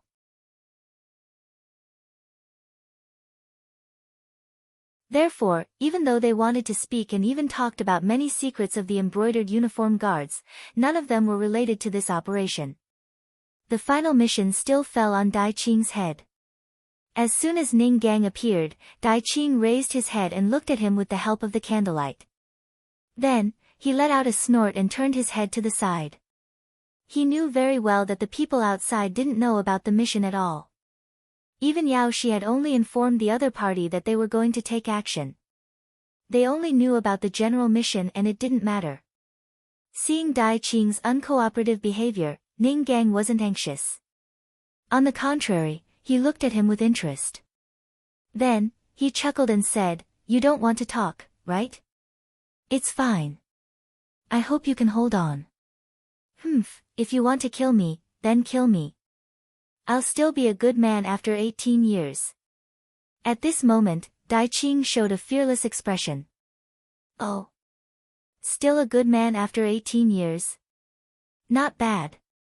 But I don't know if you can hold on until then to bring him here. Ning Gang wasn't surprised. If the other party spoke after a simple inquiry, it could only mean that there was no one else in the embroidered uniform guards that could be used. After this shout, the bare-chested Yao Shi was quickly brought over. Then, he was tied to a wooden pillar at the side. When this scene fell into Dai Qing's eyes, a trace of nervousness flashed across his face. And all of this was seen by Ning Gang. This was his trump card. He had already guessed before. Then, he found out from the mouths of the other embroidered uniform guards that Dai Qing and Yao Shi were indeed doing something shameful. He wasn't afraid of the enemy being stubborn. He was only afraid that he couldn't find the enemy's weakness. As long as he found it, it would be time to pry open the enemy's mouth. Yao Shi was tied to the wooden frame. Ning Gang casually sat on a chair. First, he inadvertently glanced at Dai Qing and found that he was looking at Yao Shi with red eyes. Immediately, the corner of his mouth curled up and said, "What are you waiting for? Let's start the torture." "No. No." Two consecutive voices came from different mouths. It was Dai Qing and Yao Shi.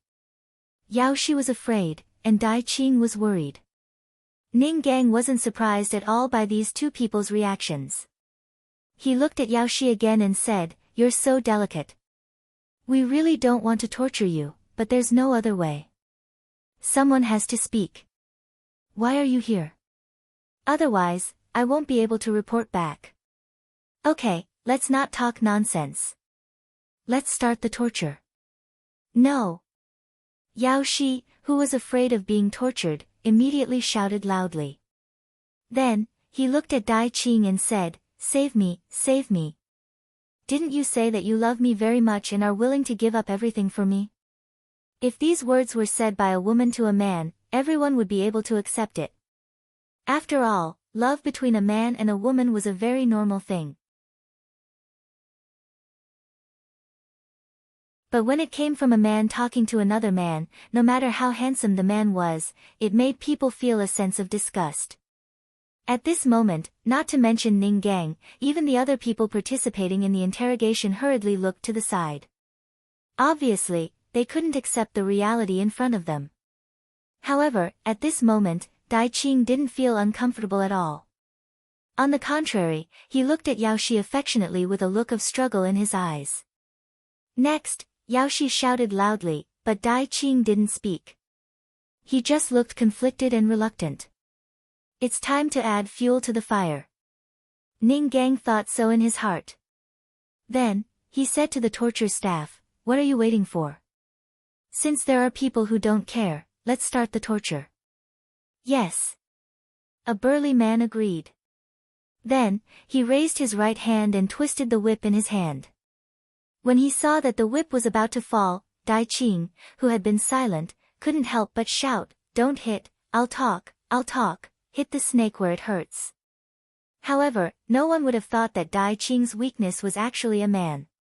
For the sake of Yao Shi, he finally lowered his head. Ning Gang also stood up from his chair and said with satisfaction, "That's right. Well, tell me about your mission here." Dai Qing, who had been wronged, naturally cooperated fully. He told the whole story of how he received the order from eunuch Gao Rang to persuade Yiligang to rebel. It turned out that what happened in Liaodu had made the acting emperor very angry.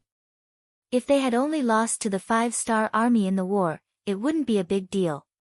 After all, who would only win and not lose in a war? However, he was angry about the performance of the officials, especially the generals, who were originally from New Ergon.